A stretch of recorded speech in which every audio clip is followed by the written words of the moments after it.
800-466-4131. Ready for some holiday magic? Pack up the family and cruise over to Go-Bird's Farm in Pingree Grove, where 2 incredible Christmas light shows are waiting to light up your night. First up, the Go-Bird's Christmas Drive-Thru Light Show. We're talking millions of lights synchronized to music that'll have you cranking up the volume. Picture this: dancing penguins getting their groove on, snowflakes cascading all around you, reindeer galloping through enchanted fields, plus a dazzling tunnel of lights that's pure Christmas magic.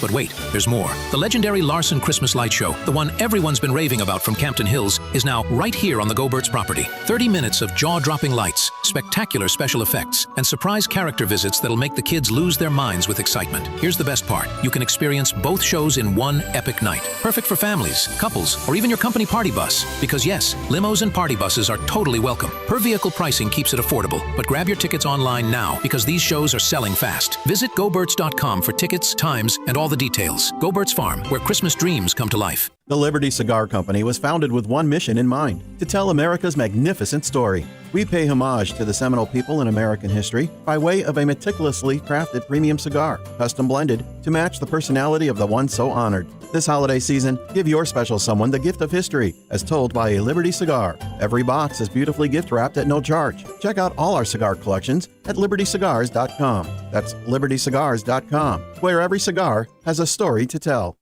Your local State Farm agent Anthony DeGrotto combines good neighbor service with surprisingly great rates. You can combine your home, auto, and life insurance to not only save you money, but give you the peace of mind you've been looking for. Anthony DeGrotto is your go-to agent in Chicagoland. He and his team will work for you to provide the best service you expect at the price you want. Combine your home, auto, and life insurance today. Anthony DeGrotto will help you mix and match things perfectly. His State Farm office is a top pick 2024 Daily Herald Reader's Choice Award winner. He's a proud supporter of Tunnel to Towers and like-minded as you. His State Farm agency is currently looking to add members at their Roselle office. Call Anthony at 847-895-1500 today or visit DeGrottoSF.com. That's DeGrottoSF.com. Like a good neighbor, State Farm is there. Individual premiums will vary by customer. All applicants subject to State Farm underwriting requirements.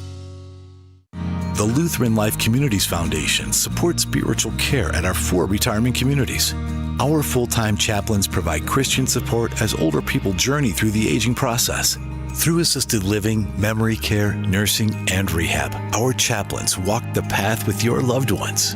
Please support our 130-year mission with your offering today. Visit LutheranLifeCommunities.org today. That's LutheranLifeCommunities.org. Find out how you can help. Hi, my name is Dr. Michael Huber. During cold and flu season, a nearby cough or sneeze can trigger a familiar dread, that helpless feeling of being defenseless against an invisible viral threat. But what if you could change the narrative? What if you could fortify your body's natural defenses? This is why I developed Virago, the immune enhancement cocktail designed to give your body the upper hand. Virago is more than a supplement. It's a revolutionary liquid formula packed with 23 powerful natural nutraceuticals for rapid absorption. This unique blend is scientifically crafted to help build resilience and keep you protected. Don't just hope for good health. Make it happen with Virago. Virago and Maha, making America healthy again. Virago. Order your bottle today online at myvirago.com and use coupon code IMMUNE to save 30%. myvirago.com. Coupon code IMMUNE. That's cold! Don't get stuck with a cold shower this fall. Give CenterGuard Plumbing a call. Get a new 40-gallon water heater installed for just $1,195 for standard installation, or a 50-gallon heater for $1,295 standard installation. A proud new sponsor of AM 560, CenterGuard is offering specials on new water heaters. Don't wait. The cold temperatures are coming, and the same can happen to your water heater. If you're having hot water issues or your water heater's over 8 years old, take advantage of this fall special today. CenterGuard Plumbing is Chicagoland's same-day water heater experts. Call before noon, and they can schedule your repair or install the same day on in-stock water heaters. They'll even haul away your old one, no charge. You're only a text away from install today. Call 847-406-8883. Mention AM 560 to receive fall special pricing. That's 847-406-8883. Call or text 847-406-8883 or visit CenterGuardPlumbing.com. A great smile can make you feel happy and confident. So when you consciously conserve your teeth, that glowing smile will show through. At Best Dental Group, doctors Economos, Gavalis, and their staff are ready to help you create that perfect look or maintain the one you have now. Along with general dentistry, Best Dental Group is a multidiscipline practice with an orthodontist, periodontist, and prosthetic specialists on site. They use the newest breakthroughs in dental technology such as titanium implants, Invisalign clear braces, and laser treatments. Don't let fear get in the way. They can recommend sedation to make your experience as comfortable as possible. Best Dental Group is located in historic downtown Bartlett and is a multilingual office. Call 630-830-4930, 630-830-4930, or visit bestdental.org. Best Dental Group, sharing your conservative values and helping you to conserve your teeth. Signature Bank is Chicago's fastest growing independently owned business bank, a bank where relationships still matter. Signature Bank knows your name and your story. I'm Dan Proft, and I know this because Signature Bank is my business bank. Anthony and John here from Bionic Auto Parts, proud clients of Signature Bank. We deliver high-quality, recycled and remanufactured auto parts to Chicago and Milwaukee. Our mission is simple: provide parts safely, reliably, with great customer satisfaction. We process over 350 vehicles a month. With big banks, everything took forever. Layers of approvals and endless delays. At Signature Bank, one call got it done. Whether it's lending, deposits, or treasury management, they deliver fast. Signature Bank made us feel like family. That's a partnership we deeply appreciate. Signature Bank helps local businesses succeed. Want to learn how Signature Bank can help turn your business vision into reality? Call Signature Bank at 773-467-5600 or visit signaturebank.bank. Member FDIC, Equal Housing Lender. This is Hugh Hewitt for townhall.com. If you love America and want it to flourish, and most Americans do, it is necessary to understand that America's most important ally is Israel. Period. Full stop. In the 25 months since the invasion of Israel by Hamas and the rampaging massacre by the terrorist army from Gaza, followed by the IDF's grinding battle on 6 other fronts, we saw American support for the Jewish state slip. But support for Israel is rebounding now, and that's great news for both the United States and Israel, and for the region and the world. The reason is simple. Free states must balance the power of the world's evil regimes, lest the latter overcome the former. The United Kingdom was, for all of the 20th century, America's most important ally. Now it is Israel, and it will likely remain Israel for decades to come. I could sum it up this way. Israel is inseparable from America's future, as America is inseparable from the future of the West. In the new movie Call Sign Courage, Space Force Commander Matt Lohmeyer stands up against woke Marxist ideologies threatening our military. Inclusion and equality are what's important to us. Share your pronouns in your email. Initiate difficult conversations about racial and gender barriers. Lethality matters, merit-based selection and promotions matter, and your ideology doesn't matter one bit. He told a story from inside out that nobody really had ever heard. You strip merit out of the picture, and people don't know whether they earned the badge. I think everyone gets an award. You know, he needs to shut up and get his pension. Race identity politics, critical race theory, white fragility, your white guilt, your white supremacy. But he knew that if he didn't speak up, no one else was going to speak up. We need lethality in the military, period. The career officers kicked him out, and then President Trump put him in charge of solving the problem. We're not going to get better than him. Don't miss Call Sign Courage, the Matt Lohmeyer story. Watch it now or buy the DVD at salemnow.com. salemnow.com. Dan Proft here to tell you about an opportunity for you to promote your business and to make a difference this Christmas season. I'm talking about our Food for the Poor Business Benefactor Program. We've partnered with Food for the Poor to provide life-saving food and water for thousands of children and their families in Latin America and the Caribbean. Your business can be a part of this effort. Become a Food for the Poor business benefactor by making a $2,500 tax-deductible donation to Food for the Poor. That donation will help more than 30 children for an entire year. And when you do that, AM 560 will give you 40 one-minute commercials to air here on AM 560 The Answer between 5 a.m. and 8 p.m. Monday through Friday at no additional cost to you. To take advantage of this deal, just call John Gallagher at 847-472-8950. Again, that's 847-472-8950. One more time, the number, 847-472-8950. or go to 560theanswer.com/food for the poor. That website again, 560theanswer.com/food for the poor. Now, your official weather forecast. Today will be mostly cloudy with a high of 48. Tonight, expect rather cloudy skies in the evening, clearing up late with a low of 34. Tomorrow will bring a mix of sun and clouds with a high of 51. Sunday will also be sunny to partly cloudy with a high of 53. I'm meteorologist Jason Caterina on AM 560, The Answer. Get the latest weather, traffic, and news updates online at 560theanswer.com. Portions of the following show may be pre-recorded. Now, from the Signature Bank Studios. This is Chicago's Morning Answer with Dan Proft on AM 560, The Answer.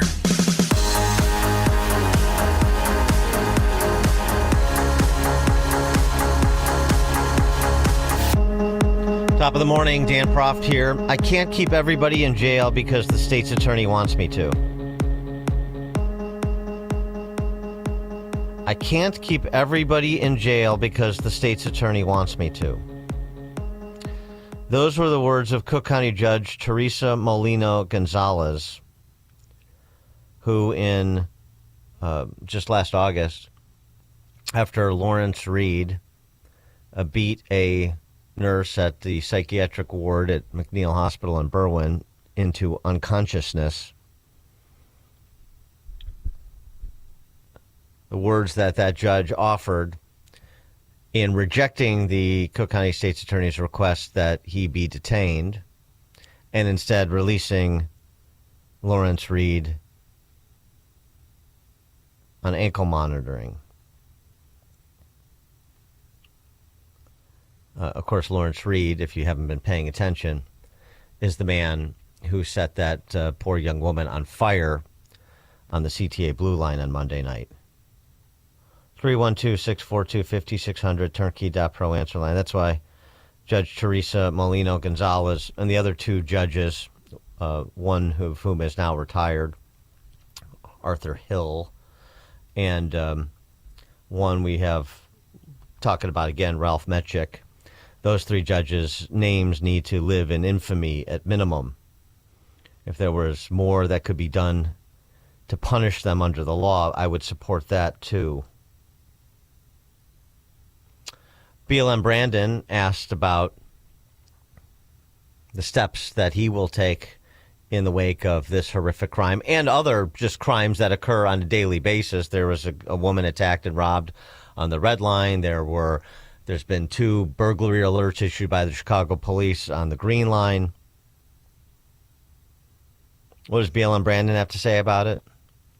It's not even as strong as I predicted it would be, which is not very. I predicted you would get we're taking the necessary steps. We're going to be devoting more law enforcement resources, getting some violence interrupters up there, going to have CPD increase their beats on platforms.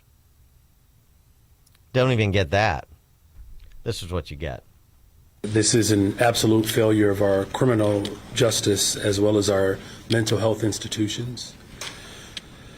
The system that we had failed to intervene, and now we have a woman who is fighting for her life, and I am praying for her and her full recovery. How will you specifically be changing safety measures on the CTA for riders who are moving forward? Safety as a whole is my top priority, not just for public transportation.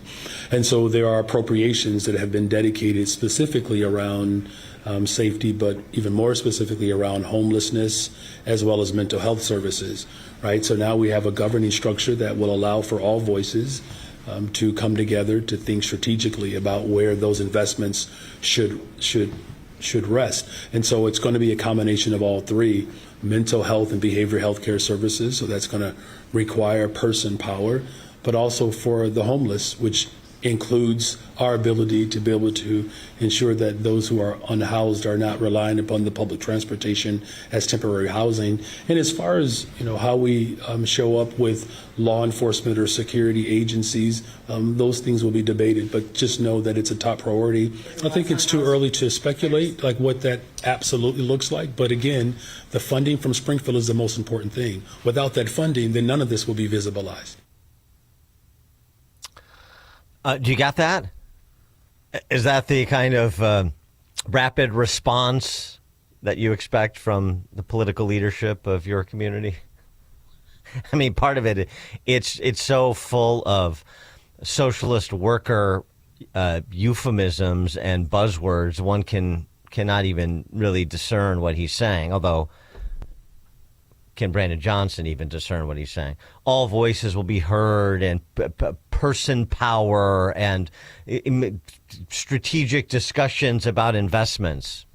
Right, because it's so complicated. So just sit tight, because this is a version. This is sort of a buzzword-laden version of the three-pronged response you get from Illinois' political leadership. You should be used to it by now. It's not as bad as you think.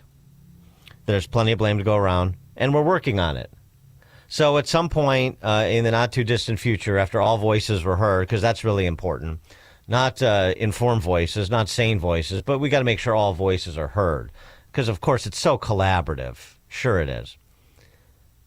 At some point, there will be investments made such that the CTA isn't a de facto homeless shelter, and the system failed 49 times.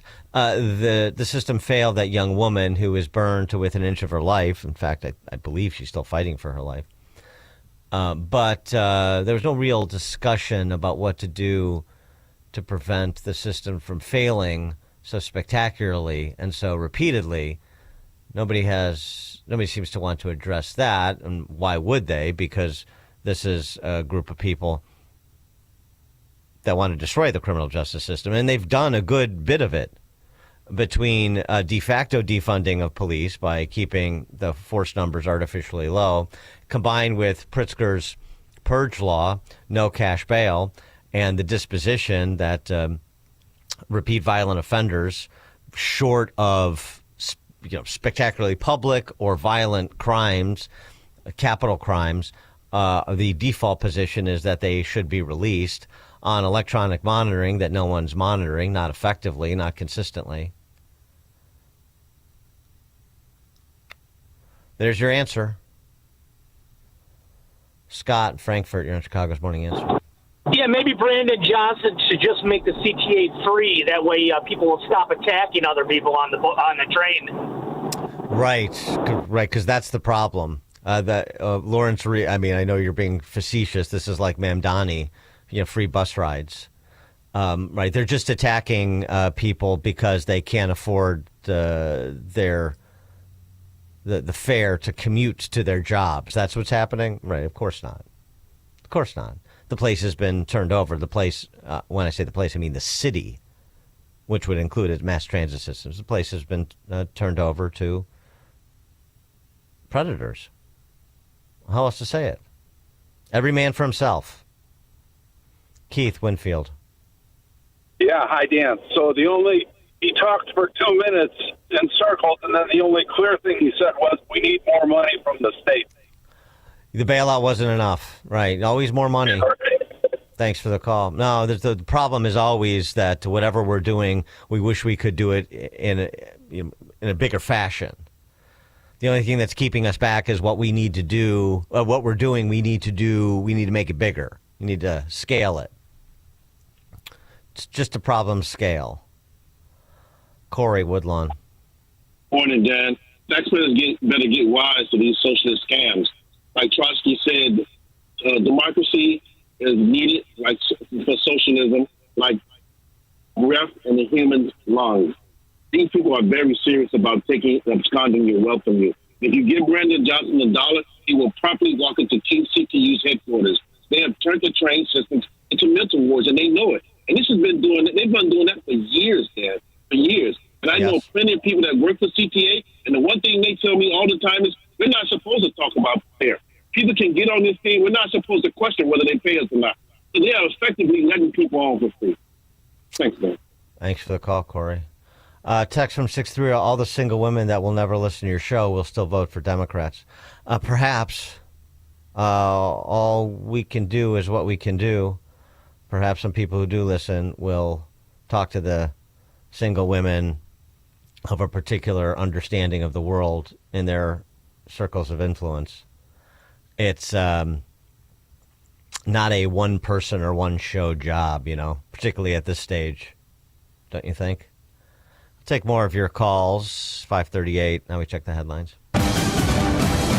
Good morning. It is 45 degrees here in Chicago on AM 560 The Answer. I'm Stace Keene in the AM 560 newsroom. The National Transportation Safety Board has pointed out similarities between the crash of a UPS cargo jet in Kentucky earlier this month to the deadliest airline crash in U.S. history. That's the crash of American Airlines Flight 191 out of Chicago's O'Hare International Airport in 1979. In both cases, the left engine and left pylon separated from the wing, and the planes only flew a few seconds before they crashed. According to an annual survey by the American Farm Bureau Federation, Thanksgiving dinner prices here in Illinois mirrored national trends by declining for a third straight year. Volunteer shoppers participating reported a statewide average price of $49.20 for a classic holiday feast for 10, or around $4.92 per person. The national average was about $5.52 per person. That's a 5% decrease from 2024. This report is a service of Blindster.com. What if they can guarantee the price of Bitcoin will be $1 million in 2030? Well, they can't, but they can guarantee you'll save a lot of money on blinds at their company. Blindster.com. Free samples, free shipping, and guaranteed to fit. Shop at Blindster.com today. Chicago's Morning Answer continues next. This week on Capitol Hill is the best way to get informed on everything going on with Congress. Hosted by Tony Perkins and the Speaker of the House, Mike Johnson. A lot of young people in particular fall into the sway of this promise of free everything to everyone. They don't ever tell them that you have to sacrifice your freedom and opportunity and security for all those three things, and that it doesn't work. Stay informed and become a regular listener. This week on Capitol Hill, Sundays at 1 on AM 560. The Answer. Did you know a will alone does not keep your family out of court when you die? The court still has to approve your will, but get a living trust, and your estate can be settled clearly without issue. Talk to the attorneys at Naumann & Associates. They prepare wills and trusts for a flat fee, no surprises, no hourly rate. With decades of experience, they know the law and offer a free consultation. Contact Naumann & Associates in Elk Grove Village, nalawgroup.com. Call 847-593-8777. Fearless conversations and sharp analysis of the stories that matter. It's the Aaron Mullins Show, now available on the Salem Podcast Network. I do find it a little bit off-putting when someone has a history of calling others out for being complicit via their silence to then occupy that space themselves. The hypocrisy is the issue I have. The Aaron Mullins Show on the Salem Podcast Network. Subscribe today on Apple, Spotify, YouTube, or at SalemPodcastNetwork.com. Sean Thompson here, and I'm with attorney Bert Hochberg from the law firm of Schiller, Ducanto, and Fleck. We're talking about divorce arbitration. This is not really a new, or is it a new, innovative way to go through divorce? Arbitration has been around for decades. It's completely legit and available to resolve divorce cases. The litigants and their lawyers sign an arbitration agreement. They identify what the issues are, and we set up dates, and we determine what experts and witnesses there may be. Arbitration is a hearing, a trial that is intended to finish a case efficiently with limited appeal, with a binding decision, and it's confidential, so it has some great characteristics. I think it's a unique alternative to divorce. For more information, please visit sdflaw.com and type Bert Hochberg into the search box. That's sdflaw.com or call direct 773-255-6150. Picture this. You're halfway through a DIY car fix and boom, you're missing a part. It's okay, because whatever it is, it's on eBay, and it's guaranteed to fit every time. eBay. Things people love. Now, your official weather forecast. Today will be mostly cloudy with a high of 48. Tonight, expect rather cloudy skies in the evening, clearing up late with a low of 34. Tomorrow will bring a mix of sun and clouds with a high of 51. Sunday will also feature a blend of sun and clouds with a high of 53. I'm meteorologist Jason Caterina on AM 560, The Answer. Get the latest weather, traffic, and news updates online at 560theanswer.com. This hourly segment is brought to you by The Real Story with Jeannie Ives, powered by Breakthrough Ideas, Sunday evening at 7 on AM 560 The Answer. Now, from the Signature Bank Studios. Only the biggest stories, only the biggest guests, and only the biggest opinions. This is AM 560, The Answer. Top of the morning, Dan Proft here. So yesterday, burn alive, bitch. The statements made allegedly by Lawrence Reed when he lit that young woman on fire on the Blue Line on Monday night. And the response, well, it's not a direct response. It's an indirect response. And the response, as I mentioned at the outset of the show, from Cook County Judge Teresa Molino-Gonzalez,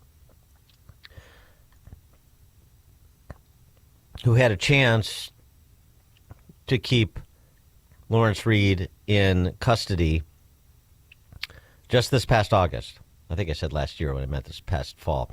August, when he beat a psychiatric ward nurse at McNeil in Berwyn into unconsciousness. She had an opportunity. Cook County prosecutors pressed for it. And her statement, according to the transcript, I can't keep everybody in jail because the state's attorney wants me to. That's in August. That's after he had been arrested for his 49th time and his 10th felony arrest. I can't keep everybody in jail. And if we're going to hear something like, well, he obviously needed to be in a mental health facility and so on and so forth, I don't want to hear it. Wherever you need to put him to keep him off the streets is where you put him. And legitimately, jail is a legitimate option.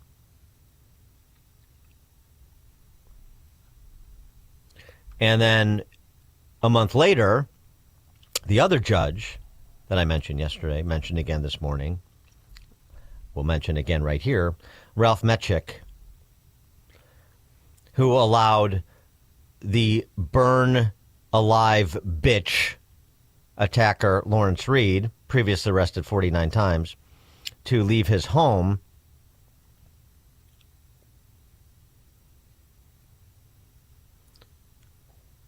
Is himself a convicted felon who served federal prison time in the 1980s. This is just perfectly Chicago. I mentioned this yesterday. He was convicted of income tax fraud, cashing bond refund checks sent out by the Cook County Circuit Clerk's Office, but not reporting the income. That was 1987. Mechik, then 36, and his law partner admitted they collected between 35 and 140 grand in today's dollars, but paid no tax on it.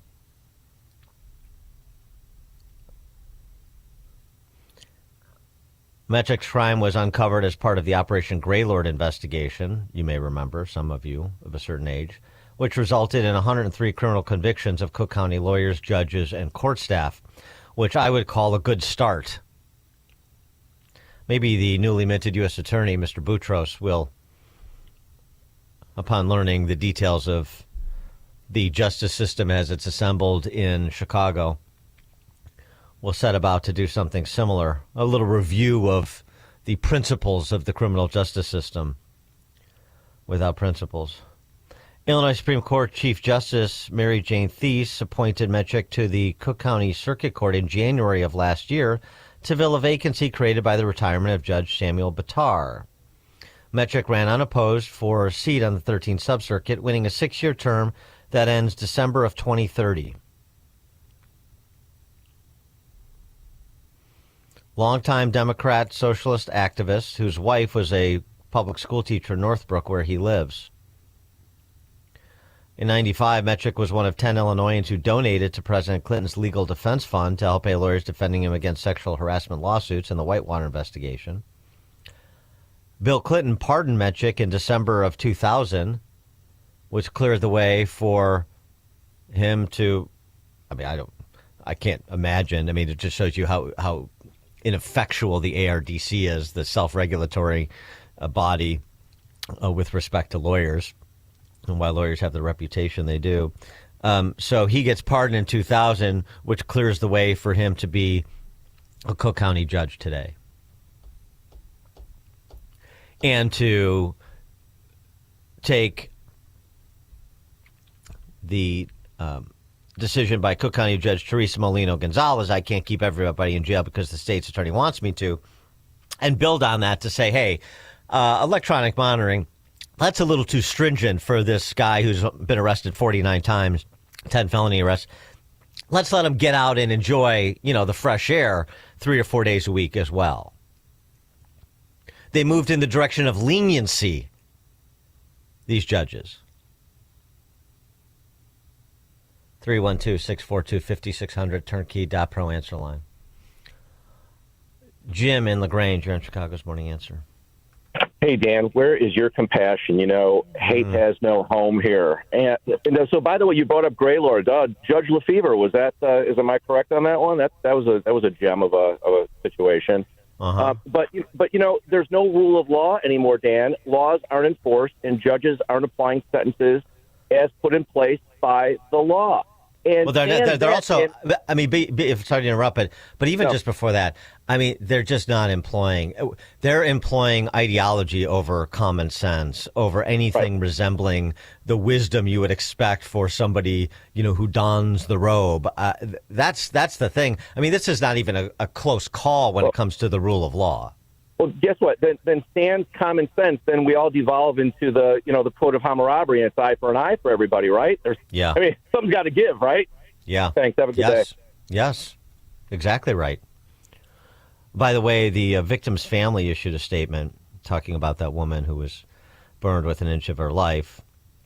They issued a statement yesterday. We would like to thank everyone for their prayers and well wishes as our daughter receives care for injuries sustained earlier this week. We are also grateful for the excellent care and support of the burn team at Stroger Hospital. We will not be providing any updates at this time and ask for her and our privacy as we focus our attention on her and her recovery. Thank you. It's fair. Craig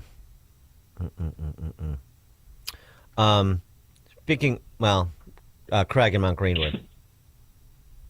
Oh, hey, Dan. Thank you for taking my call. Listen, can't come something about this protection these judges have. These judges, like you're talking about, where when it leads to people getting killed and dying and like this, that these judges can be somehow sued or somehow what? The judges can be what? No, I'm sorry. Accountable for their actions and their inaction or their corruption. They're corrupt.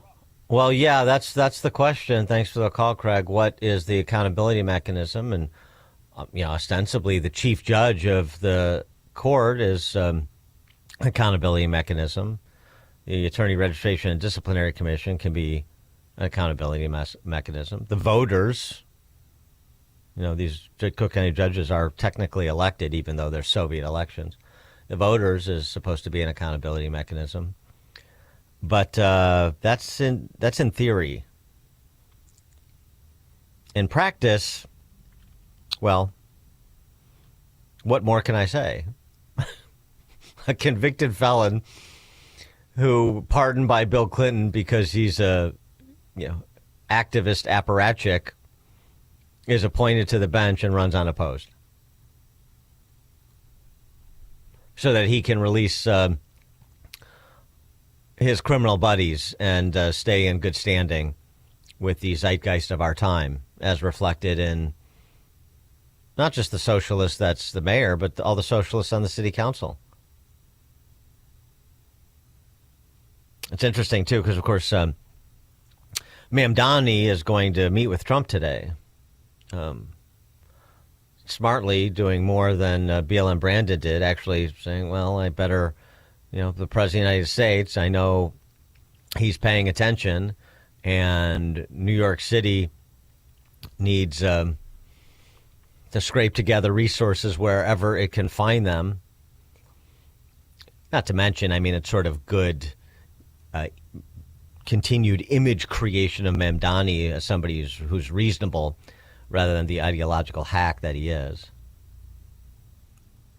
So this is the message that he has said to either Chris Hayes or Rachel Maddow. I can't distinguish the two. On MSNBC yesterday. It's the message he's delivering to Trump today. I want to just speak plainly to the president about what it means to actually stand up for New Yorkers and the way in which New Yorkers are struggling to afford this city. And frankly, cost of living is something that I heard time and time again from New Yorkers about why they voted for Donald Trump.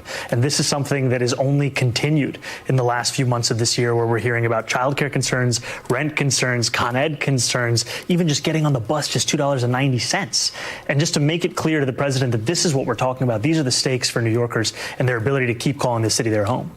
Mm-hmm. I mean, doesn't it sound like bigger, better, stronger, safer, whatever BLM Brandon's rap is? Now, I know he's going to deliver it to the president. We just get BLM Brandon delivering it to Chicago over and over again. But it's the same rap. And as I said yesterday, all of this, communal happy talk belies the reality that it's every man for himself out there. Exactly what Jim from LaGrange said, the Code of Hammurabi, an eye for an eye. But it's every man for himself. That's the reality of Chicago. In spite of all the beautiful lies and the flowery rhetoric that they offer in terms of how much they care and how much they're bringing people together and fighting for the marginalized. Text from a buddy of mine, a retired Cook County judge, talking about I can't keep everybody in jail because the state's attorney wants me to. Teresa Molina Gonzalez. But she was the first Puerto Rican female ever appointed to the bench. Her identity is what counts. Yeah, clearly. Clearly. George, Naperville. Yes, Dan, I think it's obvious that Democrats award deviant behavior in their politics and in society. Thanks for the call, George. Phil, Maryville. Hey, morning, yeah. I'm driving around the city every day, and I see the homeless people all around. And they're drug addicts and alcoholics. You could tell just by talking to them. And, I go under Lower Wacker trying to do a dumpster, and there's needles laying all around, and there's feces, you name it. They're literally a nuisance to society. They need to put them in mental institutions or jail. And that's why I said that the Democrats have everything backwards. They need to build more jails and keep people put away longer with these rap sheets they have. Thanks for the call, Phil. Maybe remand them to the house of the next judge up. How's that? What isn't Teresa Molina Gonzalez border Lawrence Reed pending trial? That would be justice. Text from 708: Are the black judges afraid of these monsters or their families or their gangs? No, I don't. I mean, Tim Evans did no cash bail before Pritzker did it statewide. He was doing no cash bail in Cook County before the Pritzker Purge Law, years before the Pritzker Purge Law took effect. He's the guy who wanted a post-juvie, pre-adult court for 18 to 26-year-olds because he's such a scientist, Chief Judge Tim Evans, that the prefrontal cortex is not fully formed, so some, poor young person, 18 to 26, can't be held responsible like an adult for the decisions they make. Take the Obamacare philosophy on health insurance and apply it to criminal justice. This is ideological. This is identitarianism, as my retired judge friend said. I mean, this Molina Gonzalez is just another in a innumerable list of examples to that end.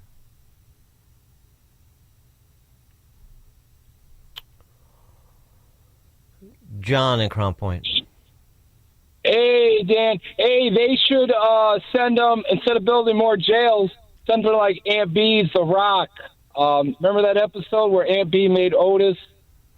Otis was in prison, but the prison was filled, so they sent to the Aunt B's house. Yeah, thanks for the call, John. I think we're past the Mayberry stage here. Roy and Glen Ellen.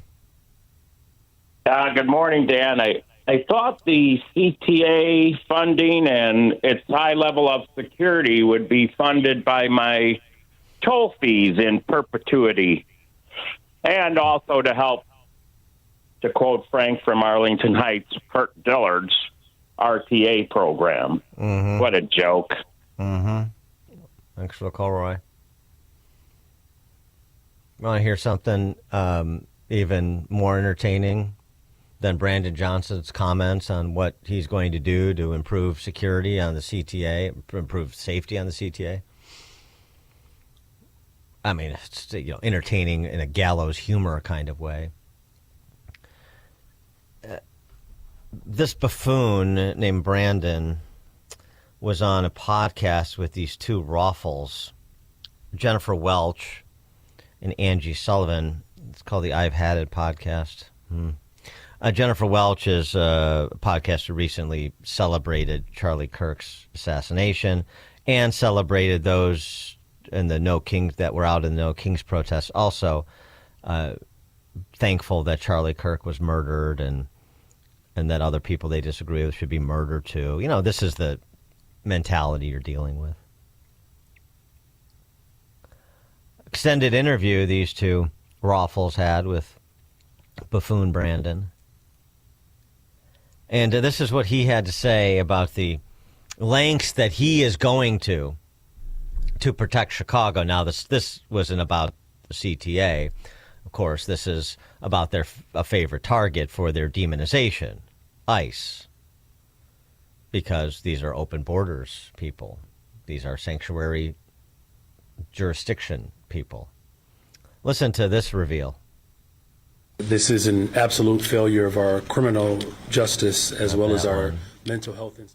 To be in the midst of this right now, this terror that is coming from the Trump administration and all of his henchmen and women, it reminds me of how sensitive and delicate our democracy is, and why we have to have fortitude and strength in this moment to not cower or break or bend, And so, it's awful to see. Let's just name it for what it is. It's racist, and it's why I've even called for the United Nations to come to the city of Chicago, the Human Rights Council, to see how the Trump administration is impacting Chicagoans and Americans. People are going hungry. They're going without homes. They're being terrorized in their own communities. So he's happy to bring the Blue Berets of the UN to Chicago. Set up a war crimes tribunal or some such thing. But dismissive of the idea of adding more police locally, of getting support from federal law enforcement of any kind, of getting support from everyday men and women who serve in the Illinois National Guard. No. But I will call for the UN to come in so that I can do political theater and show trials. And so that's the guy who is in charge of making sure Chicago is safer, the CTA by extension is safer, that you're safe in your commutes to work and your general everyday life in the city. Feel confident? Dan Proft, Chicago's Morning Answer. Hear about the big stories of the day, then talk about them right here on Chicago's Morning Answer on AM 560. The Answer. At AlmostFreeTeeth.com, they're dedicated to making smiles great again. If you have medical PPO insurance, find out how you could save 90% off on average to get a beautiful dental implant-supported smile. Check if you qualify right now at AlmostFreeTeeth.com. Signature Bank is Chicago's fastest growing independently owned business bank. It's a bank where relationships still matter. I'm Dan Proft, and I know this because Signature Bank is my business bank. Hi, I'm Tony Dreyfus, founder and president of Metropolis Coffee Company and a proud new customer of Signature Bank. We're a 19-year-old specialty coffee roaster located in the heart of Chicago. Some of your favorite restaurants and cafes serve our coffee. As a small business manufacturer, we understand the importance of working with the right bank, and that's why we made the move to Signature Bank. We were tired of the impersonal service that our large bank had provided. A friend referred us to Signature Bank, and their team was on site to understand our operations firsthand. They provided us the working capital to continue our successful business operations and to fuel our ambitions for innovation and growth. We now have the flexibility to grow at our own pace. That personal touch, you can't find that at a large bank, but we found it at Signature, and we can't thank them enough. Signature Bank helps local businesses succeed. Let Signature Bank turn your business vision into reality. Visit signaturebank.bank. Member FDIC, Equal Housing Lender. Fearless conversations and sharp analysis of the stories that matter. It's the Aaron Mullins Show, now available on the Salem Podcast Network. I do find it a little bit off-putting when someone has a history of calling others out for being complicit via their silence to then occupy that space themselves. The hypocrisy is the issue I have. The Aaron Mullins Show on the Salem Podcast Network. Subscribe today on Apple, Spotify, YouTube, or at SalemPodcastNetwork.com. Take the journey of living a happy, successful, and meaningful life through God. Listen to It's Time with Dan Lights, Sunday mornings at 9 on our sister station, AM 1160. Hope for your life. AM 560, The Answer. Coming up at 6:06, President Trump accuses Democrats who cut this video encouraging men and women in our armed services to not obey illegal orders, accuses them of sedition. It is now 6 o'clock. Washington takes on socialism. I'm Jack Callahan, Fox News. The House plans a vote today on a measure to condemn socialism on the same day that Democrat socialist Zoran Mamdani visits the White House. That meeting between President Trump and New York City Mayor-elect Zoran Mamdani comes despite some harsh rhetoric between the two. The White House calling Democratic Socialist Mamdani a communist, and Mamdani once promised that his administration would be the president's worst nightmare. Yet the two leaders are having a conversation, with the president saying over the weekend they want everything to work out well for New York. Fox's Madeline Rivera about that condemnation resolution in the House. Some Democrats say they'll vote no because it doesn't define socialism. Weeks of quiet diplomacy, it produced a potential solution to Russia's invasion of Ukraine. Press Secretary Caroline Leavitt says U.S. diplomats have presented a peace plan to Russian and Ukrainian leaders designed to end the years-long war in Ukraine. The president supports this plan. It's a good plan for both Russia and Ukraine, and we believe that it should be acceptable to both sides, and we're working very hard to get it done. Leavitt would not offer details of the proposal, but pushed back on reporting that the deal would require far more concessions from Ukraine than Russia. Fox's Jared Halpern at the White House. Russia continues to target Ukraine's energy infrastructure as winter approaches. The Trump administration proposing opening federal waters offshore from California and Florida to oil drilling for the first time in decades. Federal air safety investigators have released frame-by-frame photos of the ill-fated UPS cargo plane crash earlier this month in Louisville, showing the left engine flying off. The National Transportation Safety Board says they found evidence of cracks in the plane's engine mounts. The crash killed 14. Wall Street, the Dow dropped 386 points yesterday. NASDAQ down 486. Dow futures this morning are trading more than 100 points higher. America is listening to Fox News. WIND, Chicago. Good morning. It is 44 degrees here in Chicago on AM 560 The Answer. I'm Stace Keene in the AM 560 newsroom. Chicago Mayor Brandon Johnson says the $1.5 billion transit bill could be the key to providing safer mass transportation. Johnson says the bill includes money to address mental health in the homeless population. Johnson is asking for the state to expedite those funds in the wake of the attack on a woman earlier this week on the CTA Blue Line. The suspect, 50-year-old Lawrence Reed, has struggled with legal and mental health issues. Reed is currently facing federal terrorism charges after dousing a female victim with gasoline and lighting her on fire. Illinois' high Supplemental Nutrition Assistance Program error rate could cost the state taxpayers hundreds of millions of dollars if not reduced by half. Republican State Representative Ryan Spain asked the Illinois Department of Human Services about how they're working to lower the SNAP error rate. A very important benefit, but it's a very expensive benefit. And if we can reduce the error rate as a state of Illinois, we'll be doing a good service for both of those groups. Spain said it's imperative to taxpayers that the state drive the error rate down for food subsidies to ensure those who need it get it. The Illinois Department of Health is criticizing the U.S. Centers for Disease Control and Prevention for recent changes to the CDC's website concerning vaccines. IDPH says the CDC is making, quote, unfounded claims regarding linkages between vaccines and autism. The CDC's website says the claim, quote, vaccines do not cause autism is not an evidence-based claim, and studies supporting a link have been ignored by health authorities. And former Illinois House Speaker Mike Madigan has lost his license to practice law. Madigan is currently in a federal prison in North Carolina where he's serving a 7.5-year sentence for corruption. Madigan is appealing that conviction. This news update is quickly delivered to you by Quick Delivery Service. Why are you sitting in Friday traffic? Time is money. When you need your important items delivered quickly, Quick Delivery Service will be there to pick it up and take it to its destination. Go to quickdelivery.com. A check of the roads is coming up in 2 minutes on AM 560, The Answer. Mike Gallagher sees it as a huge distraction. Look, this president changes his mind when he feels like it. And he evidently has changed his mind on releasing the Epstein files. It's just kind of a strange, all of it is bizarre. It gives me a headache. There's important things to deal with. The Mike Gallagher Show, weekdays at 9 on AM 560, The Answer. Surprise! Your expenses this month were way higher than you expected! Also, you forgot to renew your website domain and now you're in a bidding war! You should see the look on your face. At Progressive, we know small business owners don't usually like surprises because they cost you money. But a good surprise that could save you money? Getting a commercial auto quote from Progressive. Plus, the fridge died in the break room and now everything smells weird! Surprise yourself. See if you can save in as little as 8 minutes at ProgressiveCommercial.com. Progressive Casualty Insurance Company and Affiliates. Julia owed the IRS thousands. I was paralyzed with fear. Then I heard a commercial for Optima Tax Relief. Optima Tax Relief is the leading tax resolution firm. A+ rated by the Better Business Bureau and experts in the Fresh Start Initiative. Optima Tax Relief settled my IRS tax bill. Call Optima now for a free consultation. It was amazing. Call 800-926-0155. 800-926-0155. Optima Tax Relief.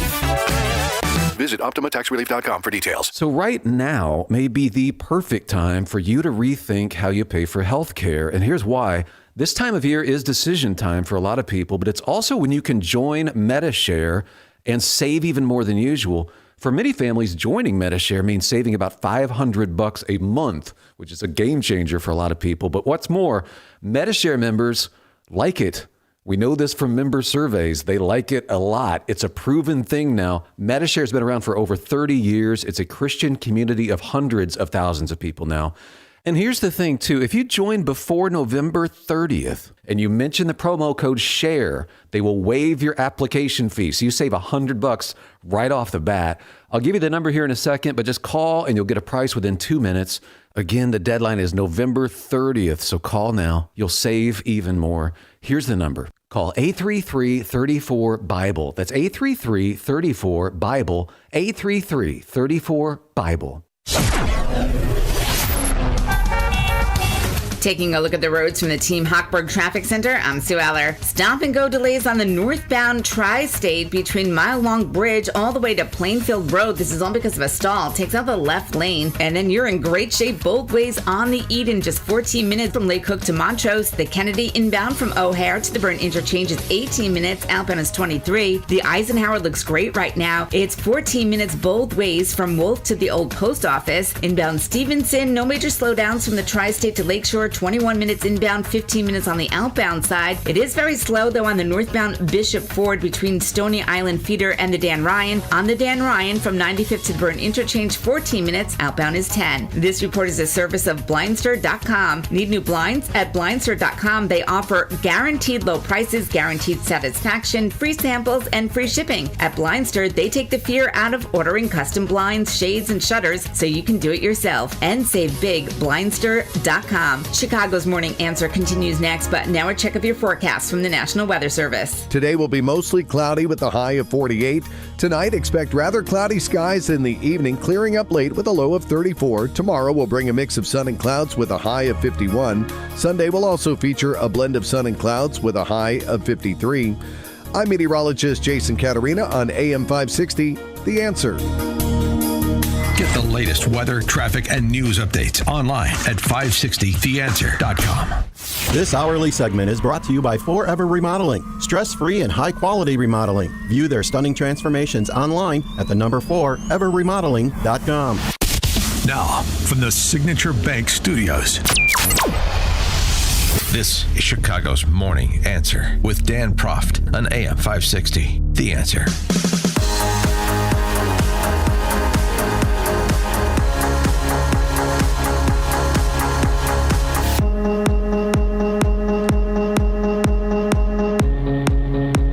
Top of the morning, Dan Proft here. So, earlier this week, a half dozen new Marxists, Democrat Socialist members of Congress, who either served in the military or served in an intel agency, put together this video calling on their former colleagues, their fellow service members or intel officers to refuse to carry out illegal orders from President Trump. The six in question: Elissa Slotkin, Senator from Michigan; Mark Kelly from Arizona; Chris DeLuzio, Congresswoman from Pennsylvania; Maggie Goodlander, a Congresswoman from New Hampshire, who I believe is the wife of Jake from the State Department, Biden's NSA, who is a national security expert in the same way that Jake from State Farm is an insurance expert. Representative Chrissy Houlihan, another Democrat Congresswoman from Pennsylvania, and Representative Jason Crow, former Army Ranger, Democrat from Colorado, who we'll hear from in a minute, because he went on Fox with Martha McCallum to try to explain the video. First, the video. I'm Senator Elissa Slotkin. Senator Mark Kelly. Representative Chris DeLuzio. Congresswoman Maggie Goodlander. Representative Chrissy Houlihan. Congressman Jason Crow. I was a captain in the United States Navy. Former CIA officer. Former Navy. Former paratrooper and Army Ranger. Former intelligence officer. Former Air Force. We want to speak directly to members of the military and the intelligence community who take risks each day to keep Americans safe.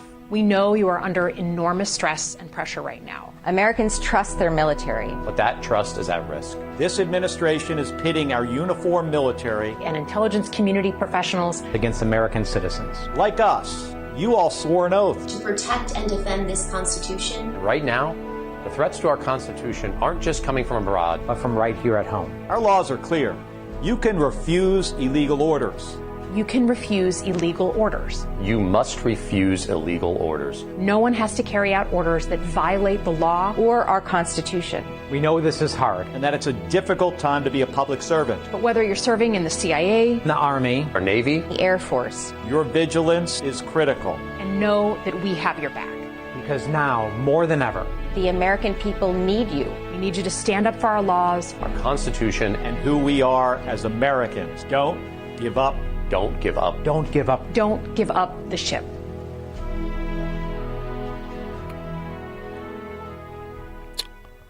Don't give up the ship. 312-642-5600, turnkey.pro answer line. Okay, well, so what are these illegal orders that Trump has given or is threatening to give that so concern these six Democrat socialists? That's what Martha McCallum was trying to get out of the former Army Ranger Jason Crow when they had a chat yesterday. And try as she might, Martha McCallum was unsuccessful. Martha, we're standing by our troops, our service members who are often put in very difficult positions, and Donald Trump has put them in very difficult positions and has alluded to putting them in even more difficult positions in the months and years ahead. So we are reminding folks about what the Uniform Code of Military Justice says, what the Constitution says, what the law of war says.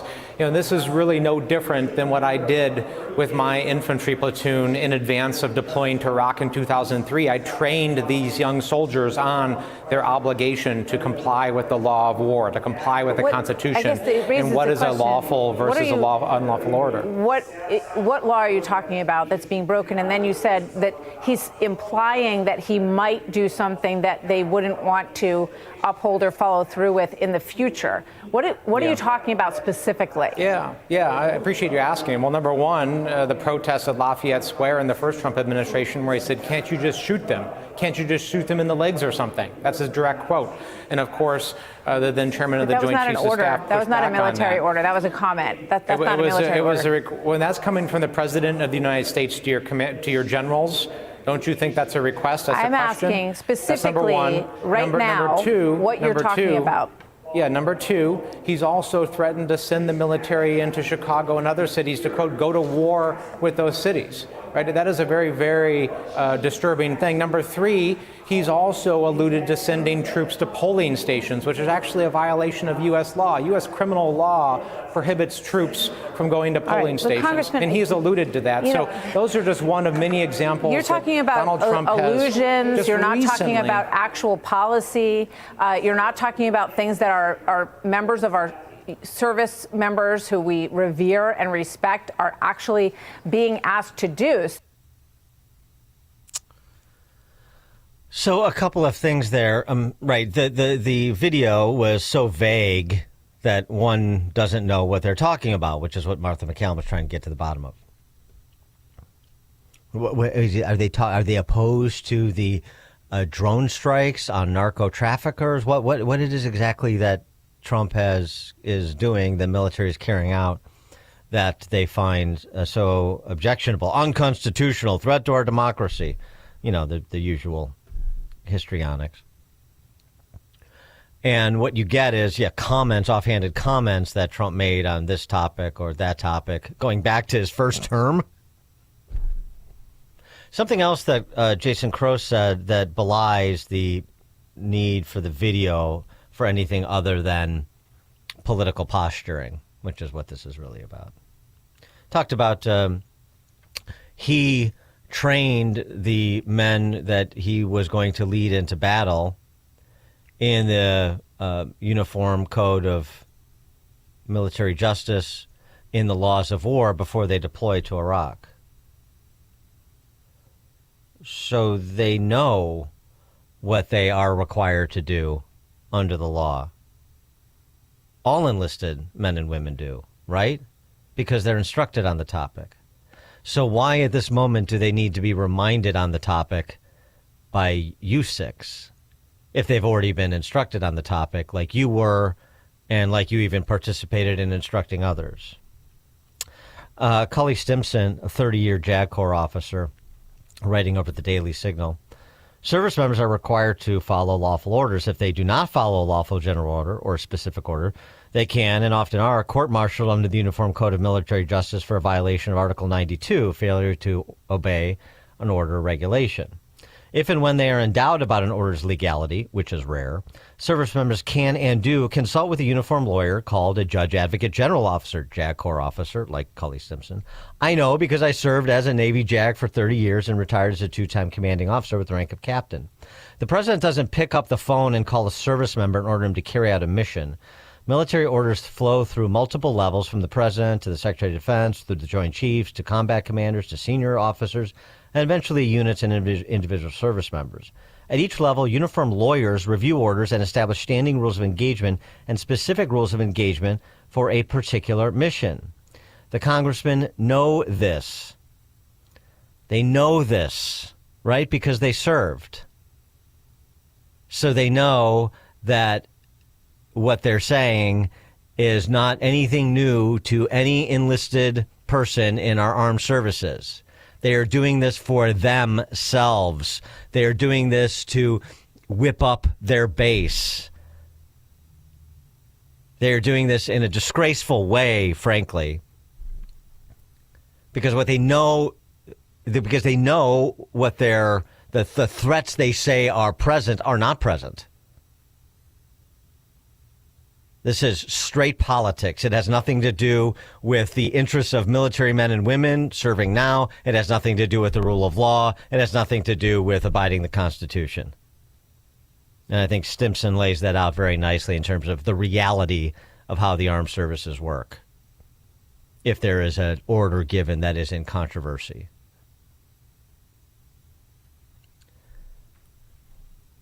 But, Martha, you have to understand, we see a gathering storm. We see trouble on the horizon. So what we're talking about is raising the flag to say we have the presence of a problem, and let's take preventative action. Martha, here's a novel idea. How about we actually prevent things from happening before they become a problem? I think that's what they're trying to do. What you're saying is we have to wait until there's a problem to respond to that problem. No, I'm not. Right? As a military officer, what I think is important is we train people, we give them information, we prepare people for challenges coming down the pike. That is what I did as a commander in the military. That's what I'm doing now. As we are standing by our troops, we are reminding them of their obligation. Order from the commander-in-chief that we are asking our military to carry out are you objecting to? This is very, very vague. And it was so vague in this video. I don't think people could figure out what you guys were all talking about, honestly. Martha, Donald Trump has made a series of very disturbing comments and suggestions that would violate U.S. law and put our military in terrible positions. Again, we're getting nowhere because you're not talking about an order. I don't want to wait until that happens to remind our troops of their obligation, because then it'll be too late. Stephen Miller went on with Will Cain to respond to both the video and Crow's interview. It is insurrection, plainly, directly, without question. And when you have one of the lawmakers on that video being unable to state in, as you say, lengthy cross-examination, a single so-called illegal order, it just proves the point. It's a general call for rebellion from the CIA and the armed services of the United States by Democrat lawmakers, saying that you have not only the right but the duty and the obligation to defy orders of the commander-in-chief, that those who carry weapons in America's name should defy their chain of command and engage in open acts of insurrection, that the CIA, the clandestine service, which isn't even legally authorized to operate in the United States, should engage in, again, acts of rebellion and insurrection. These lawmakers should honestly resign in disgrace and never return to public office again for even daring to think, let alone to say these words and to say them proudly. But it shows what a dangerous moment we're in. We have seen the Democratic Party nurse the flames of violence and insurrection against the federal government for the last 10 months. When you see this continuous campaign of violence against ICE officers and Border Patrol agents, when you see Democrat sanctuary politicians and Democrat sanctuary governors side with the rioters, side with the assaulters over federal law enforcement, and that spills even into juries and grand juries, when you see Democrat jurors engage in nullification to let off violent attackers who are engaging in physical violence, physical assault against federal officers. This is a dangerous moment. You have a political party, an organization, the Democrat Party, and their message is that any action, no matter how unlawful, no matter how dangerous, no matter how much it threatens constitutional order, is justified if it keeps Democrat policies in effect at any cost. So Stephen Miller called it an insurrection and suggested the 6 neo-Marxist congresswomen resign in disgrace. Trump on Truth Social characterized it as seditious behavior punishable by death. It's called seditious behavior at the highest level. Each one of these traitors to our country should be arrested and put on trial.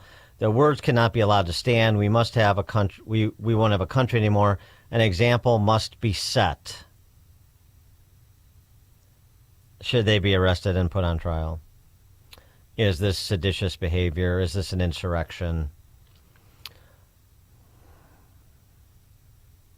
Caroline Leavitt was asked by Nancy Cordes of CBS News if the president wants to execute members of Congress. Well, boy, that's I'm going to have to think about that one, Nancy. I mean, on one hand, but on the other, obviously not. This gets so out of control so fast.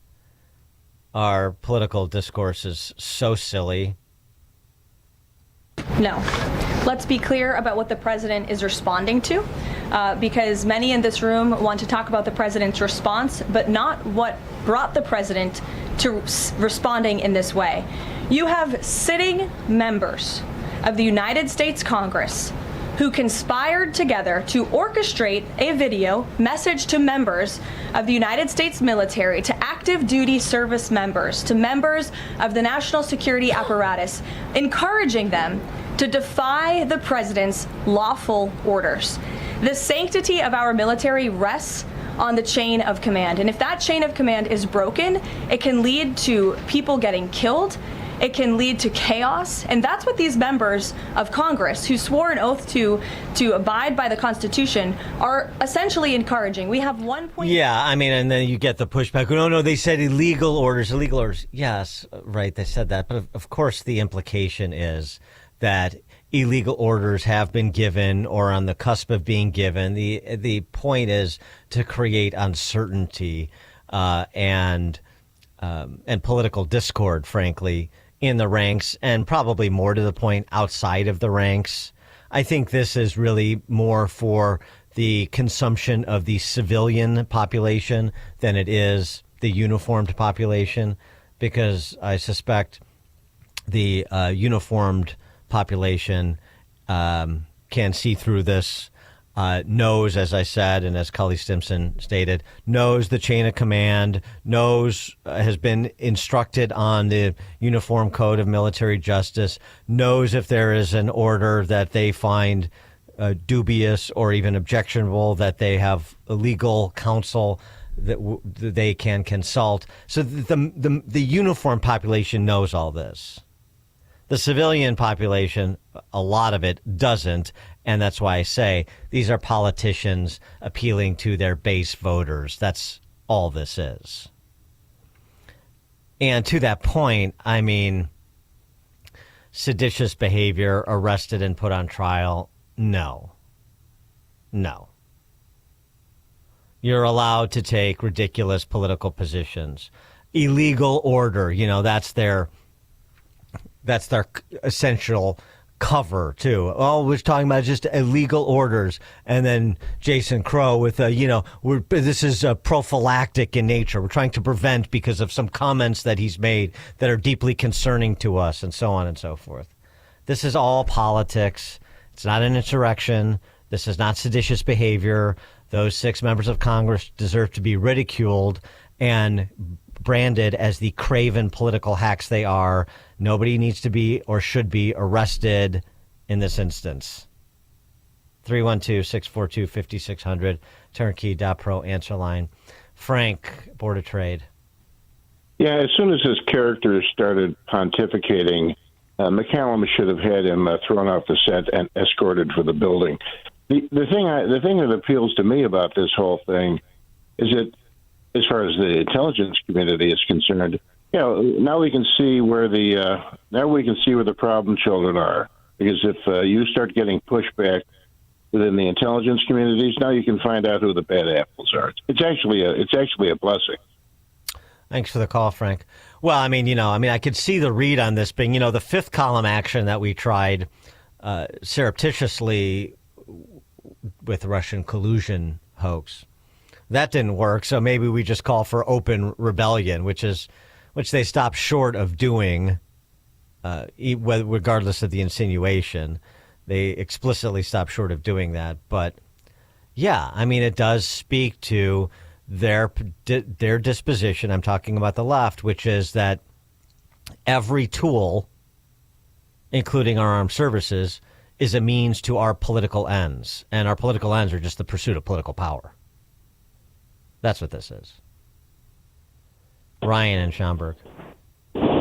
Hey, Dan, thanks for taking my call. I was just calling to see if I thought at the beginning of the year there were a number of JAG officers that had gotten fired, and I was curious if that was for your commentary on that and if that's worthy of our concern. So thanks again for taking my call. I look forward to your comments. Thanks for the call, Ryan. I'm not recalling that. I'm not recalling I remember Hegseth announced the dismissal of some top JAG officers in the armed services, in the various branches.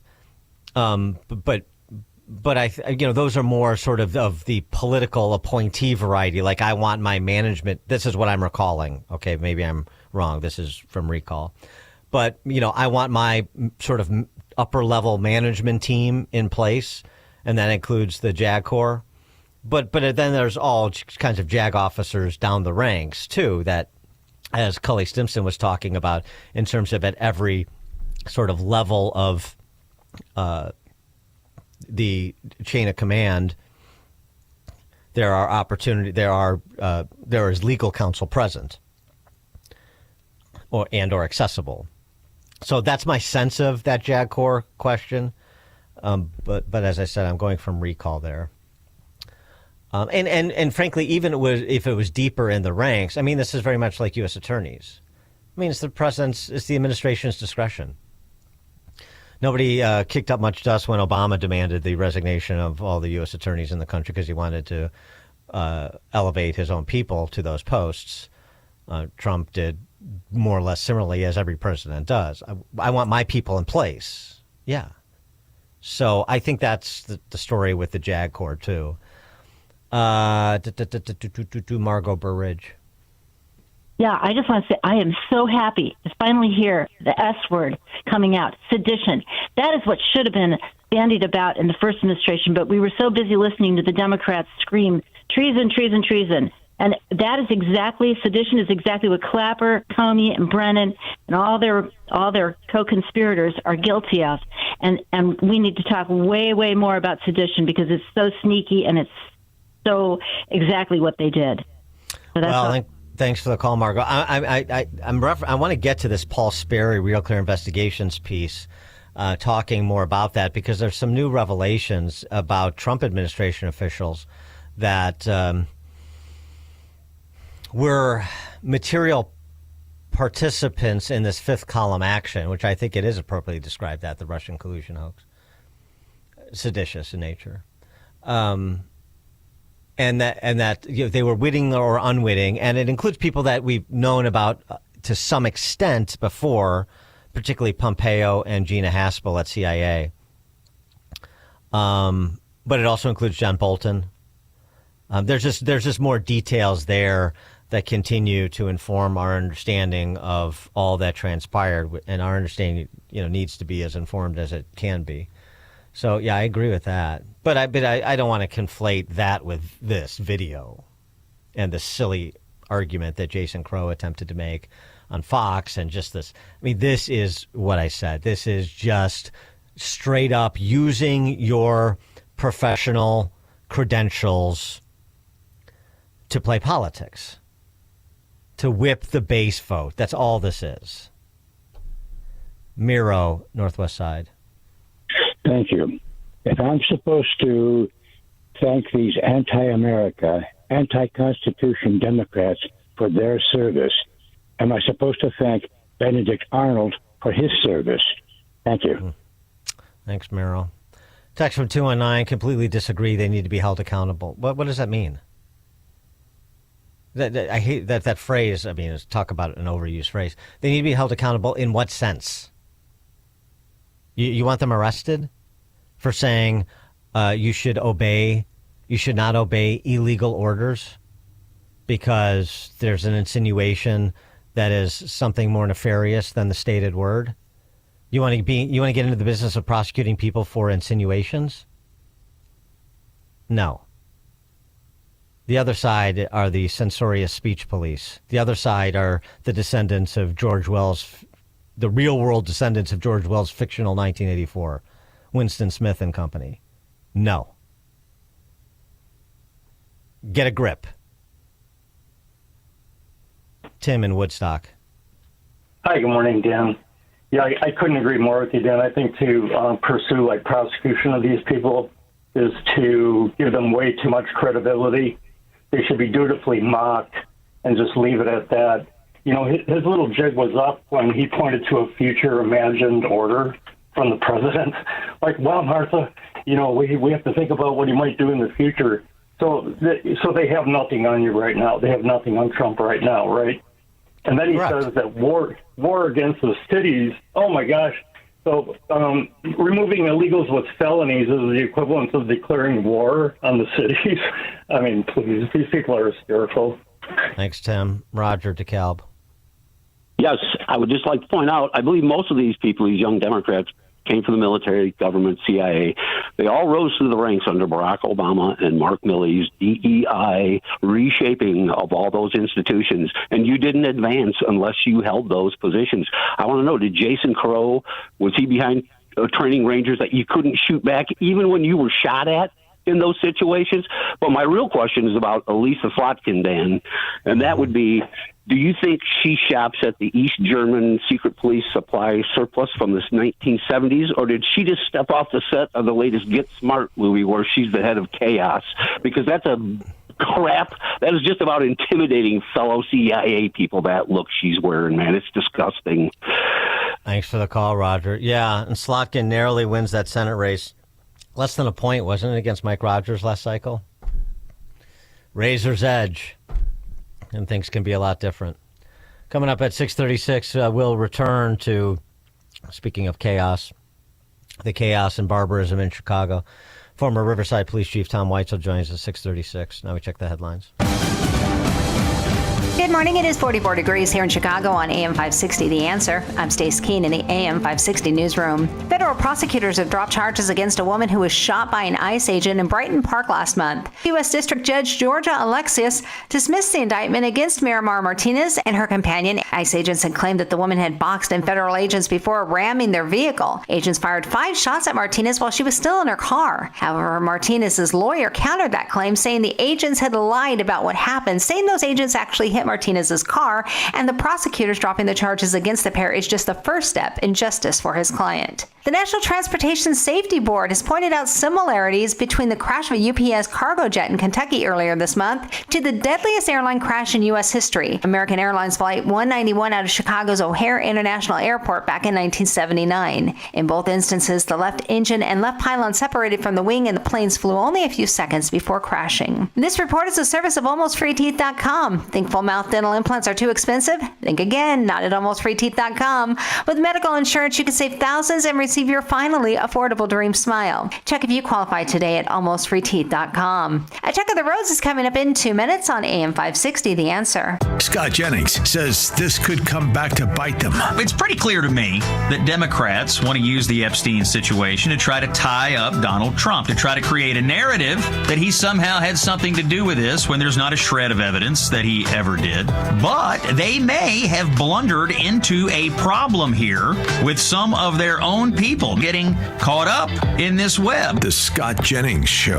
Weekdays at 1, right before Hugh Hewitt at 2 on AM 560. The Answer. The biggest time of the year for stores is during the Christmas season. And if you deal in collector coins, the main source for inventory is from people like you. We want to have our showcases fully stocked before Christmas. Last Christmas, gold was the highest ever recorded in its 5,000-year run. We don't always know if precious metals will go up or down. We're saying that if you don't appreciate that collection Grandpa left, you may want to at least find out what you can get for it. Fox Valley Coins is the trusted place where people come to buy and sell their precious metals, rare coins, and paper money. We're especially interested in purchasing now through the first week of December. And we'll still be buying after we get back from the Christmas break, but we need to purchase now. Fox Valley Coins is located 1 light north of I-88 on Route 59 on the Naperville-Warrenville border. We'll be closed Christmas Eve through Monday, January 4th, celebrating Jesus' birth with family and for year-end inventory. Merry Christmas from Fox Valley Coins. Family-owned integrity since 1981. FoxValleyCoins.com. This past year has been one of the hardest in MyPillow's history. It's because of you that they are making it through. They want to thank you for your continued support by extending their wholesale prices on classic MyPillows. Get standard classic MyPillows for only $14.98. It gets even better. Upgrade to a queen size MyPillow for just $18.98. King size only $1 more, or multi-use pillows for only $9.98. Get body pillows for $29.98 with a free pillowcase. So go to mypillow.com or call 800-489-0201 and use promo code LIBERTY to take advantage of these wholesale prices, including the standard size MyPillow, originally $49.98, now only $14.98. Queens $18.98. Kings only $1 more. That's 800-489-0201 and use promo code LIBERTY. Order $100 or more and your order ships absolutely free. We know MyPillow products come with a 10-year warranty, but MyPillow has just announced that they are extending their 60-day money-back guarantee. That's right. Orders placed between now and December 25th will have their 60-day money-back guarantee extended through March 1st, 2026. You okay down there? I tripped over old china boxes in the basement, and now I'm stuck behind the ping pong table we never use. I'm coming to the rescue, if I can find you.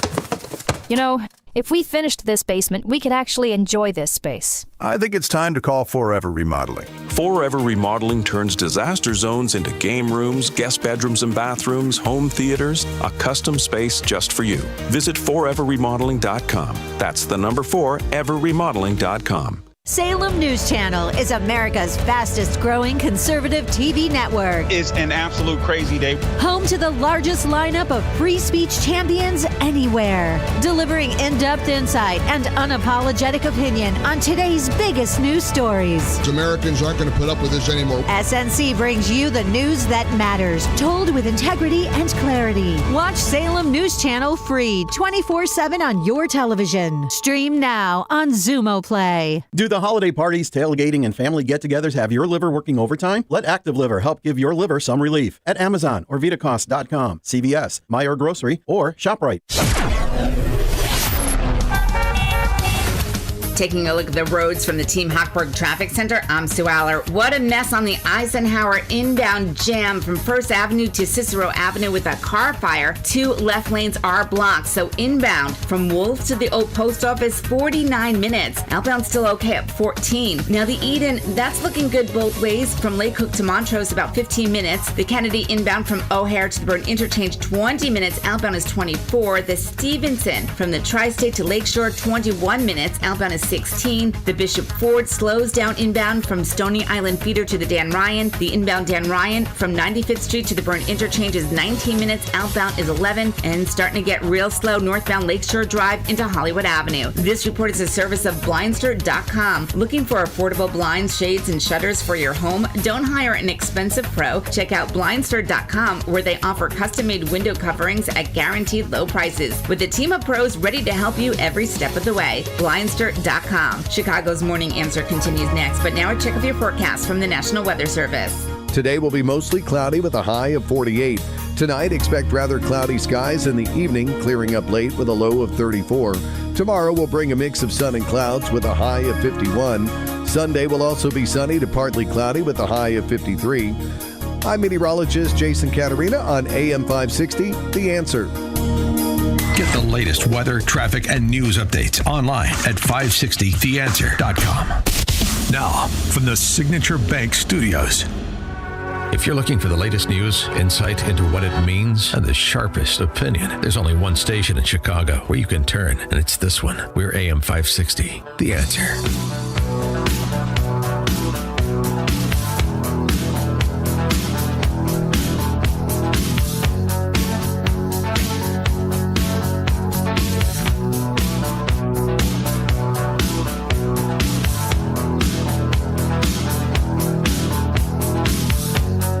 Top of the morning, Dan Proft here. Cook County Judge Teresa Molino Gonzalez, back in August, was warned by Cook County prosecutors that if you put Lawrence Reed on electronic monitoring, quote, could not protect the victim or the community from another vicious, random, and spontaneous attack. You know, the kind of vicious, random, and spontaneous attack he was facing charges for back in August in front of Teresa Molino Gonzalez and the vicious, random, spontaneous attack was knocking out a social worker inside the locked psychiatric wing of McNeil Hospital in Berwyn. The victim became irate and slapped the perpetrator became irate, slapped the victim in the face with an open palm. Her vision went black and she lost consciousness for several seconds. One of the victim's coworkers rushed over and helped the victim walk down to her office. The victim was then taken to the emergency room, diagnosed with corneal abrasion, serious concussion, chipped tooth, suffering from daily headaches, nausea, memory losses, losing her train of thought when speaking to people, and so on and so forth. So that guy, August 19th,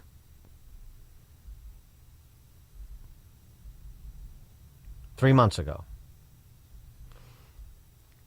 If you put him on electronic monitoring could not protect the victim or the community from another vicious, random, and spontaneous attack. And Judge Teresa Molina Gonzalez's response, according to the transcript, I can't keep everybody in jail because the state's attorney wants me to.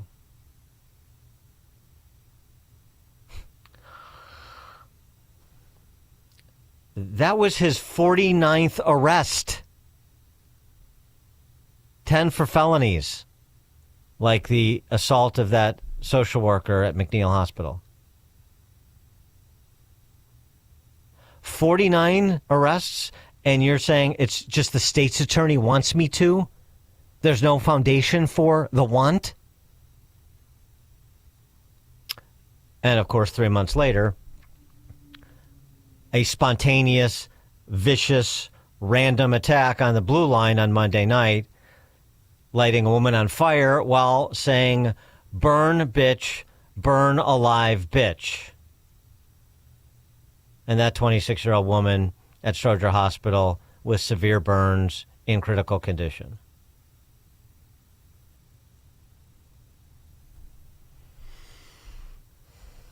And then, as we talked about earlier in the show, compounding that is convicted felon, then pardoned by Clinton, Ralph Maychek, a month later,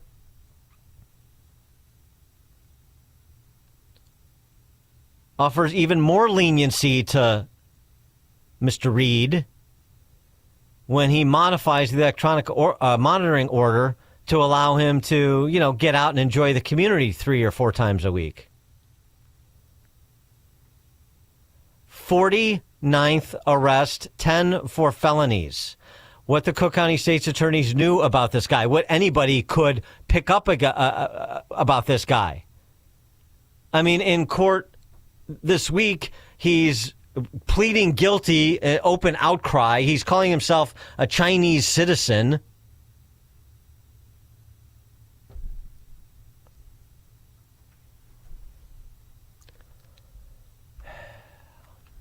For more on this, pleased to be joined by Tom Weitzel, former police chief, the village of Riverside, Illinois. Tom, thanks for joining us. Appreciate it.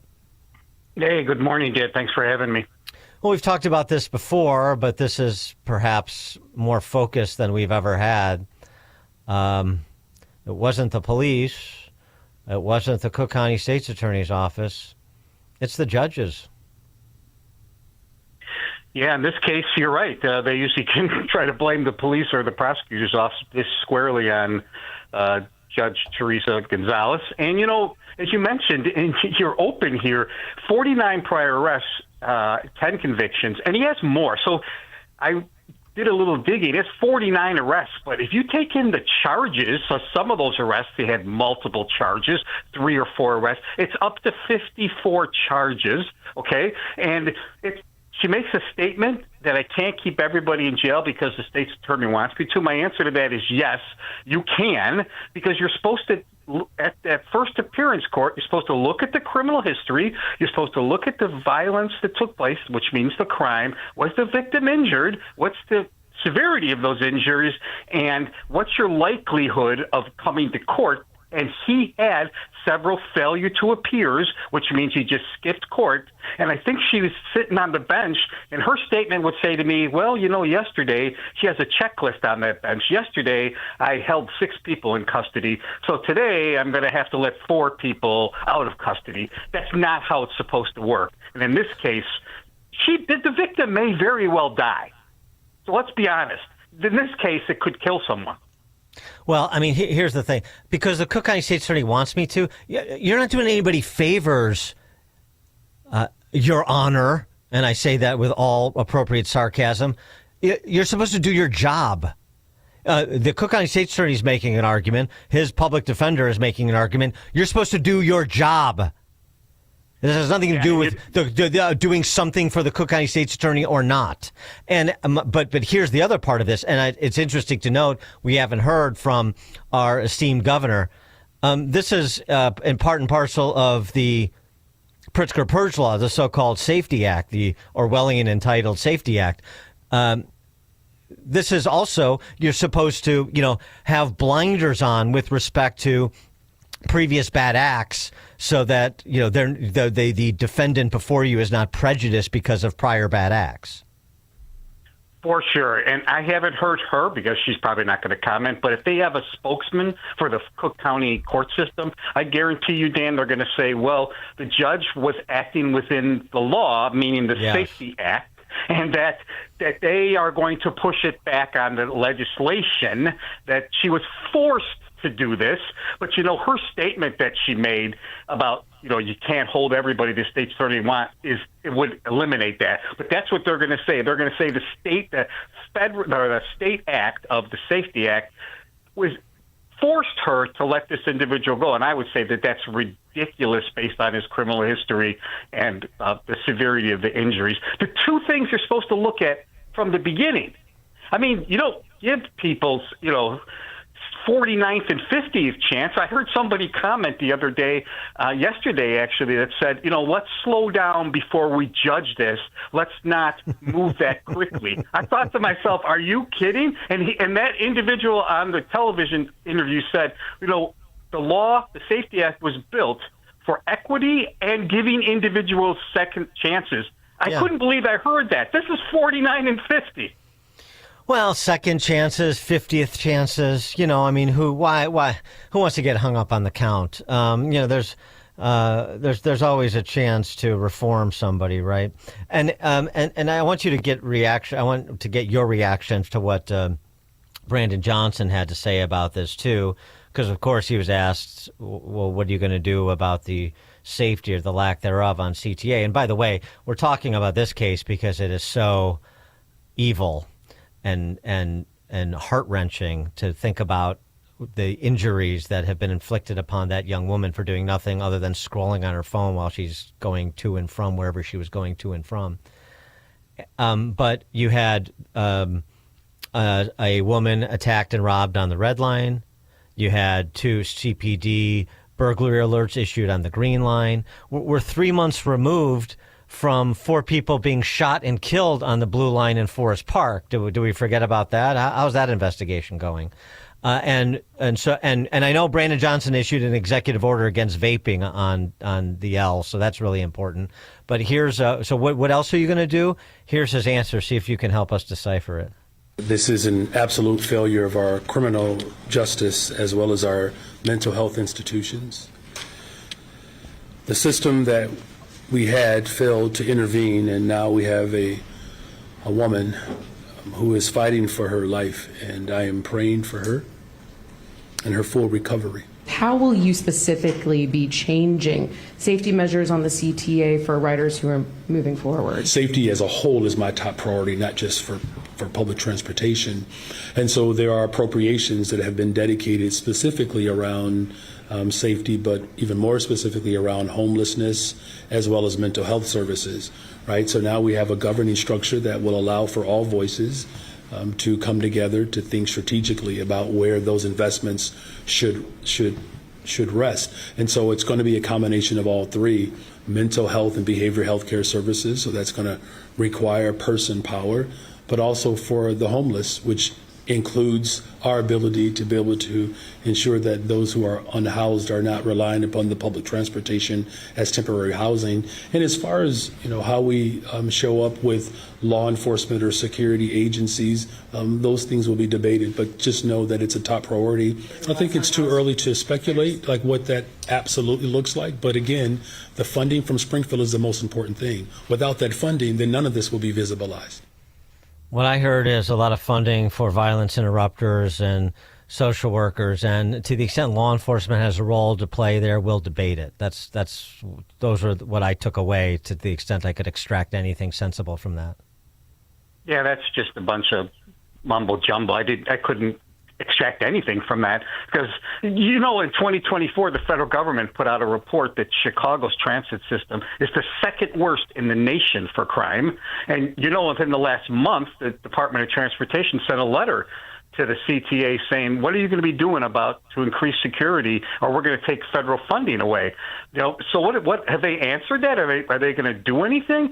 I'm sure, Dan, remember when the CTA had their own police force. I'm sure even some of your listeners might, right? They had their own force, and then that was disbanded along with the CHA police. It was disbanded, and Chicago took that over. Chicago is down 2,000 plus officers. They don't have the resources, meaning manpower, to do that. What are they going to do? Well, unless you put a police officer on every single platform and every single train, you have to have a better approach than sticking it all on mental health services or social services. That's an easy out. Okay, this guy, the services didn't work for him. Isn't that clear? Yeah. Right. At least in the short term. I mean, if you were serious about public safety, and I understand Brandon Johnson is not, and most of the city council is not either. I understand that. But, I mean, it's just simple. But, I mean, I want perspective from somebody who's actually in law enforcement, not like myself. It's real simple what you have to do in the short term till the politicians figure out how they're going to envision these systems in the future, and the interplay between law enforcement and social work and penal institutions and mental health institutions, so forth. That's all interesting. But in the short term, we are going to surge resources, and we're going to make a big show of it such that everybody knows that they are going to be confronted if they get out of line on the CTA. That's what we're going to do for the foreseeable future, and we're going to repurpose resources from wherever we need to achieve that objective right now. That's, to me, what a leader would do if they were serious about public safety on mass transit. But you tell me. Yeah, you're right. And you know what another short term is, Dan? That you hold people in custody, okay, until you figure out what they're that's a short-term answer, not letting them walk out the door, this cliche of this revolving door. Well, that's true. You have to hold them in custody. And as far as putting resources into public transportation, there needs to be far more resources put in. But, the mayor is going to blame not only Springfield but Washington. He just is going to blame money. They need money to do these resources. No, you don't. You're going to have to reshift those resources. He says he does it all the time. He's done news conferences where he said we're going to be moving resources to the neighborhoods. We're going to be new resources to when the DNC was here. Why don't you put in the same amount of policing that we had at the DNC into public transportation? Tom Weitzel, former police chief for the Village of Riverside, Illinois. Tom, thank you as always. Appreciate it. Thanks. Have a great morning. You too. And Tom joined us on the Turnkey.Pro answer line. It's news, opinion, insight. This is Chicago's Morning Answer on AM 560. The Answer. Don't get stuck with a cold shower this fall. Give CenterGuard Plumbing a call. Get a new 40-gallon water heater installed for just $1,195 for standard installation, or a 50-gallon heater for $1,295 standard installation. A proud new sponsor of AM 560, CenterGuard is offering specials on new water heaters. Don't wait. The cold temperatures are coming, and the same can happen to your water heater. If you're having hot water issues or your water heater's over 8 years old, take advantage of this fall special today. CenterGuard Plumbing is Chicagoland's same-day water heater experts. Call before noon, and they can schedule your repair or install the same day on in-stock water heaters. They'll even haul away your old one, no charge. You're only a text away from install today. Call 847-406-8883. Mention AM 560 to receive fall special pricing. That's 847-406-8883. Call or text 847-406-8883 or visit CenterGuardPlumbing.com. Why wait for Black Friday when you can save every day? Hassellus Mattress is bringing back Black Friday Plus. We've gone rogue and activated Black Friday deals now through December 2nd on all Beautyrest, Beautyrest World Class, and Beautyrest Black mattresses. You get the way low Hassellus price on all Beautyrest mattresses, plus a free adjustable base, plus free memory foam pillows, plus free next day delivery, plus employee-free, hassle-free showrooms. Not just on Black Friday, but every day now through December 2nd. Get a Queen Beautyrest Elm Cove A mattress. Other stores sell it for $1,650, but our Black Friday Plus price is just $794, plus free adjustable base, plus free memory foam pillows, plus free next day delivery, and a great night's sleep for way less. Bust down our door for Beautyrest Black Friday Plus through December 2nd at Hassellus Mattress. Open 9 to 9. Find an employee-free showroom near you at hassellus.com. This is an important notice to all U.S. taxpayers. The IRS is giving away billions of dollars in tax savings through a federal program called the Fresh Start Initiative to aid delinquent taxpayers. This initiative was established for anyone facing financial hardship and unable to pay their back taxes. Qualifying and enrolling in this program will stop all collections, settle your delinquent tax problem, and even reduce what you owe by thousands of dollars. Call the hotline at People's Tax Relief to see if you qualify and get this free information by dialing 800-458-9469. If you have unfiled tax returns or cannot afford to pay your personal or business back taxes, you can now get the help you need. One simple phone call can resolve your tax problem and save you thousands of dollars. To see if you qualify and to get this important free information, call 800-458-9469. 800-458-9469. 800-458-9469. Have you noticed a change since your IT provider was bought out? What used to be a trusted local partner is now a faceless nationwide service provider. At Unique Computing Solutions, we've welcomed many new clients who were fed up with that exact experience. We are locally rooted and committed for the long haul. Visit our website at uniquecomputing-solutions.com. That's uniquecomputing-solutions.com. Your IT challenges solved. AM 560, The Answer. Text from the Amish texter. How about changing the law and allowing concealed carry holders to carry on the CTA? Problem solved for the smart people who value their life. Yeah, it would also be a good policy change, just something else Brandon Johnson won't be doing. You can rest assured of that. Coming up at 7:07, Chicago's not the only one. Chicagoans aren't the only ones giving their city away. So are those in Mogadishu, Minnesota. Scam upon scam upon scam. 7:07, now it's 7 o'clock on AM 560 WIND Chicago.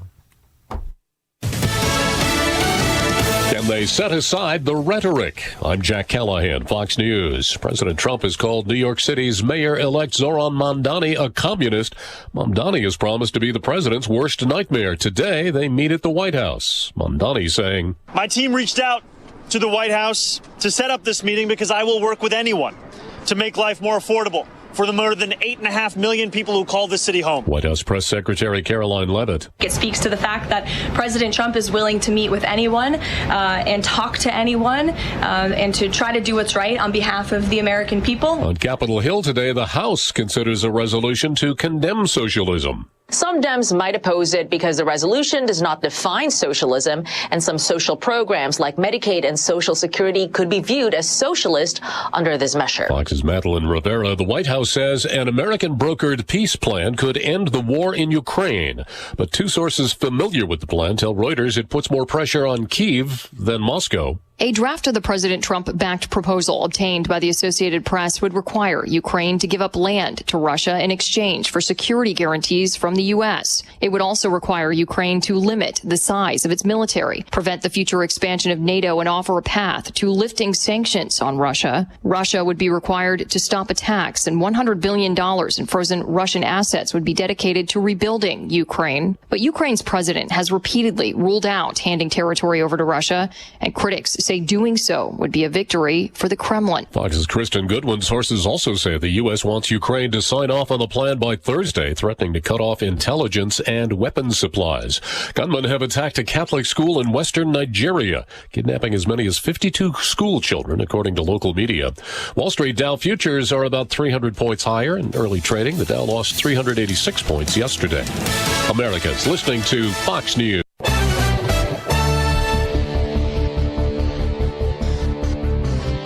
Good morning. It is 43 degrees in Chicago on AM 560. The Answer. I'm Stace Keene in the AM 560 newsroom. An appeals court here in Chicago has temporarily blocked a federal judge's order to release hundreds of illegal immigrants who were arrested during Operation Midway Blitz. Fox's Jeff Manasso has the story. U.S. District Judge Jeffrey Cummings, a President Biden appointee, ordering 615 illegal immigrants arrested in Chicago to be released while the court determines whether their arrests violated a Biden administration order that prohibits warrantless immigration arrests. The 7th U.S. Circuit Court of Appeals has issued a short-term administrative stay of that order, for now putting it on hold. The hearing is set for early next month. 75 illegal immigrants arrested in and around Chicago have already been deported, 33 released, and 57 have been flagged by ICE as public safety threats.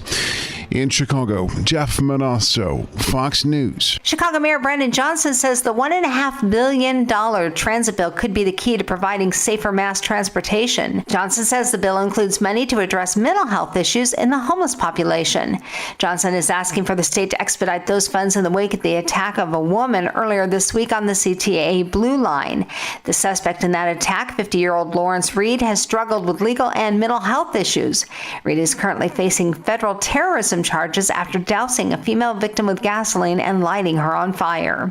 And former Illinois House Speaker Mike Madigan has lost his license to practice law. Madigan is currently in a federal prison in North Carolina where he's serving a 7.5-year sentence for corruption.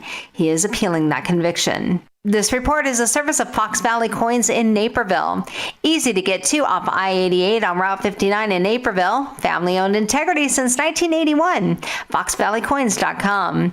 A check of the roads is coming up in 2 minutes on AM 560, The Answer. If you listen to the mainstream media and the Democrats, you'd think it was a sin to be black and conservative. Well, John Anthony blows up that perception every week on Black and Right. Join John tomorrow afternoon at 4 when he pushes back against the left and its progressive agenda that tries to dictate how people should think or feel about politics. Listen to Black and Right tomorrow afternoon at 4, right here on AM 560, The Answer. Surprise! Your expenses this month were way higher than you expected! Also, you forgot to renew your website domain and now you're in a bidding war! You should see the look on your face! At Progressive, we know small business owners don't usually like surprises because they cost you money. But a good surprise that could save you money? Getting a commercial auto quote from Progressive. Plus, the fridge died in the break room and now everything smells weird! Surprise yourself. See if you can save in as little as 8 minutes at ProgressiveCommercial.com. Progressive Casualty Insurance Company and Affiliates. Julia owed the IRS thousands. I was paralyzed with fear. Then I heard a commercial for Optima Tax Relief. Optima Tax Relief is the leading tax resolution firm. A+ rated by the Better Business Bureau and experts in the Fresh Start Initiative. Optima Tax Relief settled my IRS tax bill. Call Optima now for a free consultation. It was amazing. Call 800-926-0155. 800-926-0155. Optima Tax Relief. Visit OptimaTaxRelief.com for details. Honey, what's for dinner? Honestly, nothing. Nothing? Why not? Because every time I need a pan, I have to unload half the kitchen first. It's like Jenga, but with casserole dishes. Exactly. And I always lose. At Forever Remodeling, we create kitchens that fit your life, not the other way around. From smart storage to stunning finishes, start cooking in a kitchen built just for you. Visit foreverremodeling.com. That's the number 4everremodeling.com. CGMP Consulting in Lake Forest, Illinois seeks a senior project engineer to provide technical support in engineering, validation, and project management for a variety of pharmaceutical manufacturing projects, including equipment, systems, and processes. Must be willing to occasionally travel, 5%, within the U.S. to visit client sites. Option to work remotely 20% of the time. Salary, $109,180 per year. Submit resumes to careers@cgmpconsulting.com. Reference job ID SPE-2025-001 in the subject line. Good morning. It is 43 degrees in Chicago. Taking a look at the roads from the Team Hochberg Traffic Center, I'm Sue Aller. Getting better on the Eisenhower with that car fire at Cicero Avenue cleared away. So inbound from Wolf to the old post office is 39 minutes. Outbound is 19. The Reagan Memorial slows down right by the Tri-State and the northbound Tri-State. You do have delays as you approach the Eisenhower. The Eden is 15 minutes both ways from Lake Cook to Montrose. And the Kennedy inbound from O'Hare to the Burn interchange is 28 minutes. Outbound is 29. The Stevenson inbound from the Tri-State to Lakeshore, 29 minutes. Outbound is 22. And the Dan Ryan from 95th to the Burn interchange is 22 minutes. Looking good on the outbound side at 11. This report is a service of Team Hochberg. They've helped thousands of AM 560 listeners with the best rates and service. Let Team Hochberg help you by visiting 56david.com or call 855-563-2843. That's 56david.com. Lower.com equal housing lender. NMLS 1124061. Chicago's Morning Answer continues next, but now a check of your forecast from the National Weather Service. Today will be mostly cloudy with a high of 48. Tonight, expect rather cloudy skies in the evening, clearing up late with a low of 34. Tomorrow will bring a mix of sun and clouds with a high of 51. Sunday will also be sunny to partly cloudy with a high of 53. I'm meteorologist Jason Caterina on AM 560, The Answer. Get the latest weather, traffic, and news updates online at 560theanswer.com.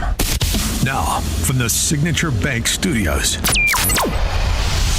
this is Chicago's Morning Answer with Dan Proft on AM 560, The Answer.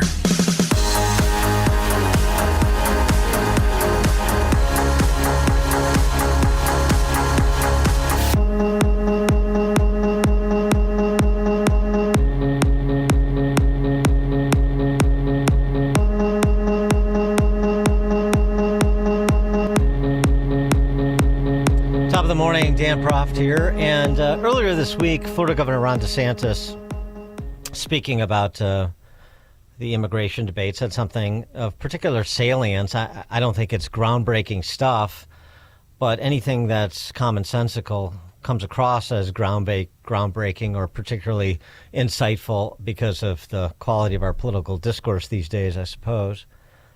But, you know, the legal versus illegal is the beginning of the discussion. There's a whole nother discussion subset on just legal, and let's not forget that. But, you know, you have some strain on the right that says, oh, no, you know, illegal immigration is bad. Legal immigration, no matter what, is good. And wait a minute. Now, I'm not saying any of it's that it's all bad or what, but is bringing 10 million people from like Somalia and dumping them into Georgia, is that good because it's legal? I think you have to think critically about what are we doing with an immigration policy, and is it benefiting the American people? Is it helping to promote a strong American culture? We should never bring people into this country who hate America. And when I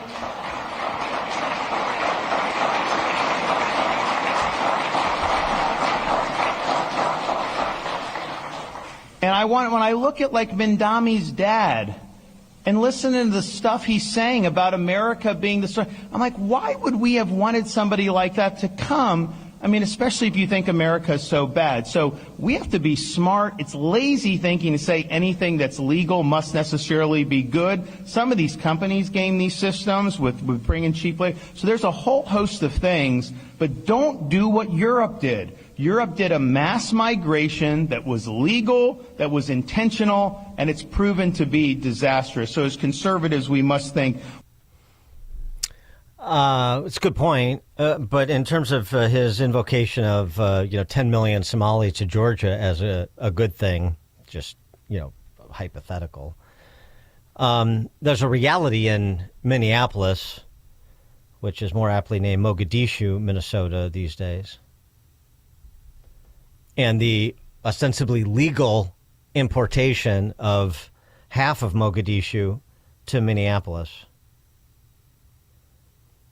The latest in a series of fraudulent conspiracies that was unearthed by the acting U.S. attorney there in indictments that were announced back at the end of September.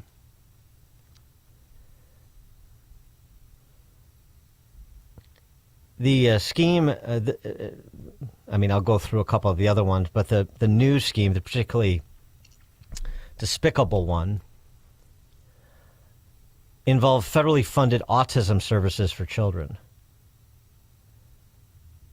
The ringleader is a woman named Asha Farhan Hassan, a member of Minnesota's Somali community, who also was charged in another scam, the Feeding Our Future scam, which I'll claw back to later.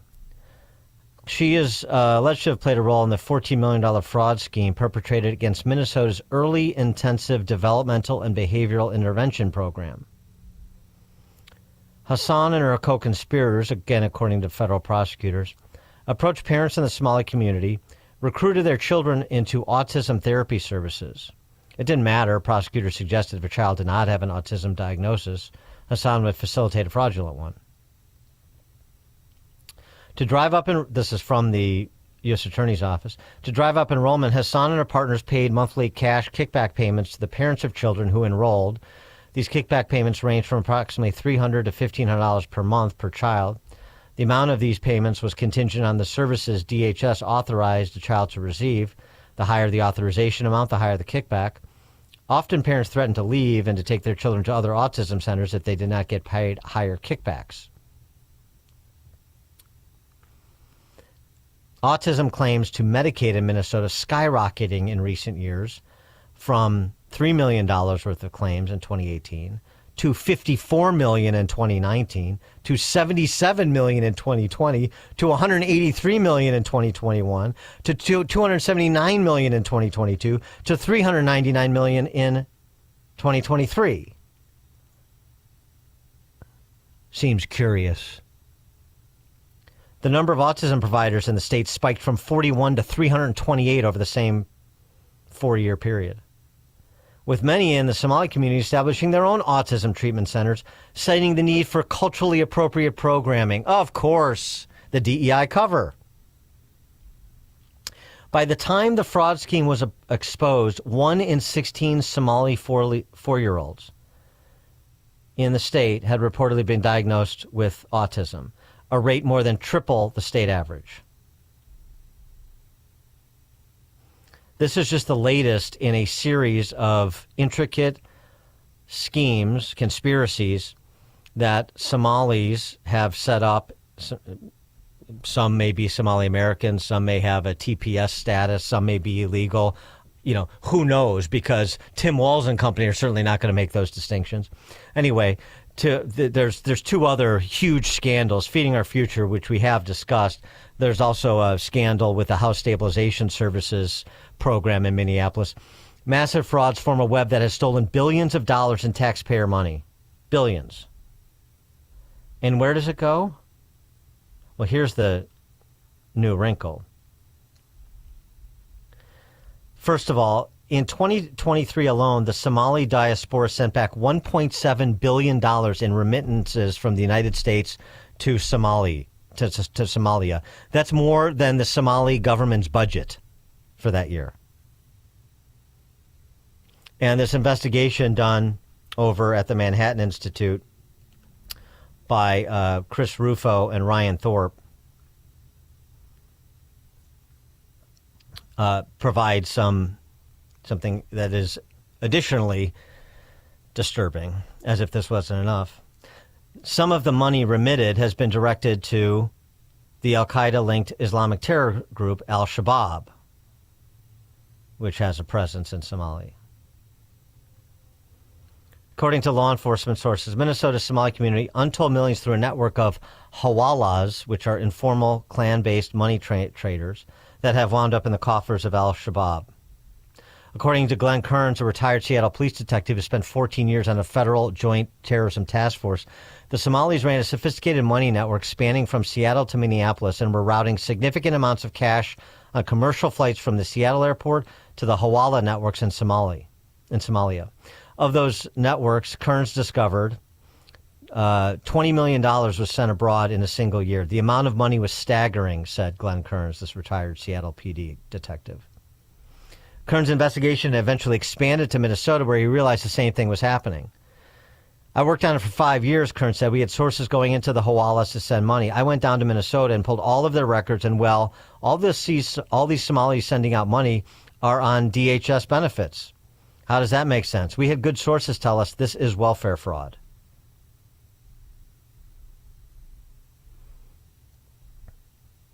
A former official who worked on the Joint Terrorism Task Force in Minneapolis, every scrap of economic activity in the Twin Cities, in America, throughout Western Europe, anywhere Somalis are concentrated, every cent that is sent back to Somalia benefits al-Shabaab in some way. For every dollar that is transferred from the Twin Cities back to Somalia, al-Shabaab is taking a cut of it. The biggest funder of al-Shabaab, Minnesota state taxpayers. 312-642-5600, turnkey.pro answer line. So when we talked, as we did during the Biden years, where you had huge populations of immigrants granted temporary protected status, be they from Haiti or Venezuela, elsewhere, that descended on small towns, Charleroi, Pennsylvania, and Springfield, Ohio. Please don't eat the cats. Why would you do that? This is the same. This is what besets these communities. And so this is not specific to Somalia, and this isn't specific to any particular. This is you import, as is being said more often, you import the third world and you get third world behavior. I'm sorry, but that's the truth of it. And we're going to underwrite this. Minnesota tax. I mean, some of these are federal and state joint programs when you're talking about Medicaid fraud. So all of the taxpayers, United States taxpayers, are underwriting Islamic terrorist groups in Somalia. That's the reality of it. Primarily Minnesota, but all of us are cut in on it because this is the way our federal state welfare state works.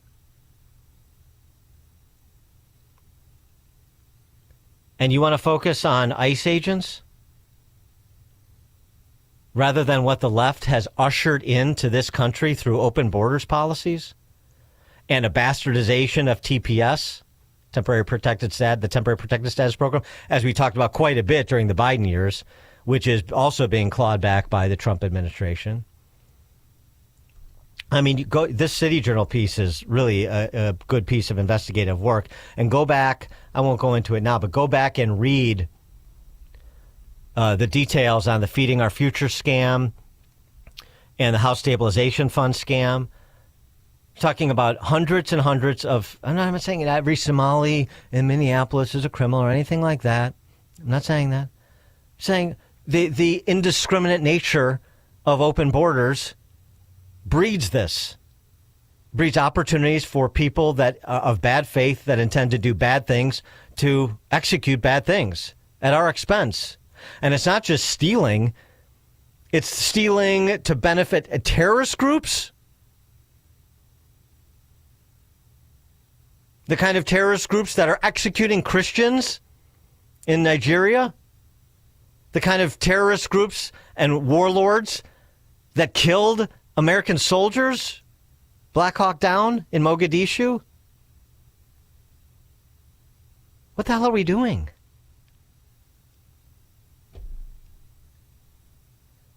And this is what the police chief says. This is the thing. I mean, just willing participants in the demise of Western civilization. It's remarkable. The police chief in Minneapolis does this PSA with members of the Somali community. And again, what does that even mean? What's the Somali community? I'd like to hear from Somalis. I'd like to hear from Ilhan Omar or Omar Fattah or Jacob Fry, who apparently identifies as a Somalian. Is the Somali community, does it include these fraudsters?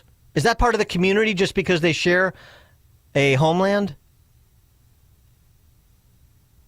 What's the community and what isn't? The community. Brian O'Hara is a honky police chief in Minneapolis. And as I said, he put together this little confab with, I don't know, random members of the Somali population in Mogadishu, Minnesota, and apologized. For what?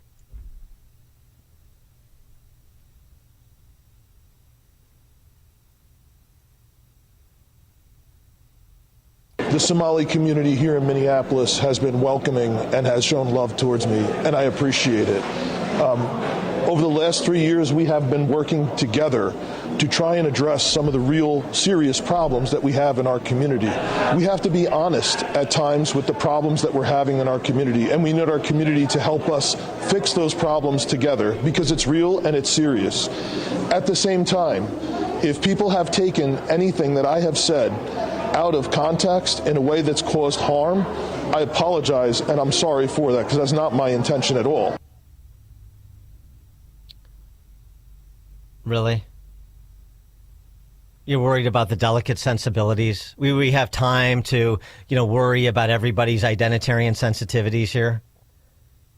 Did the Somali community offer up these Somali fraudsters? Doesn't seem like that they did.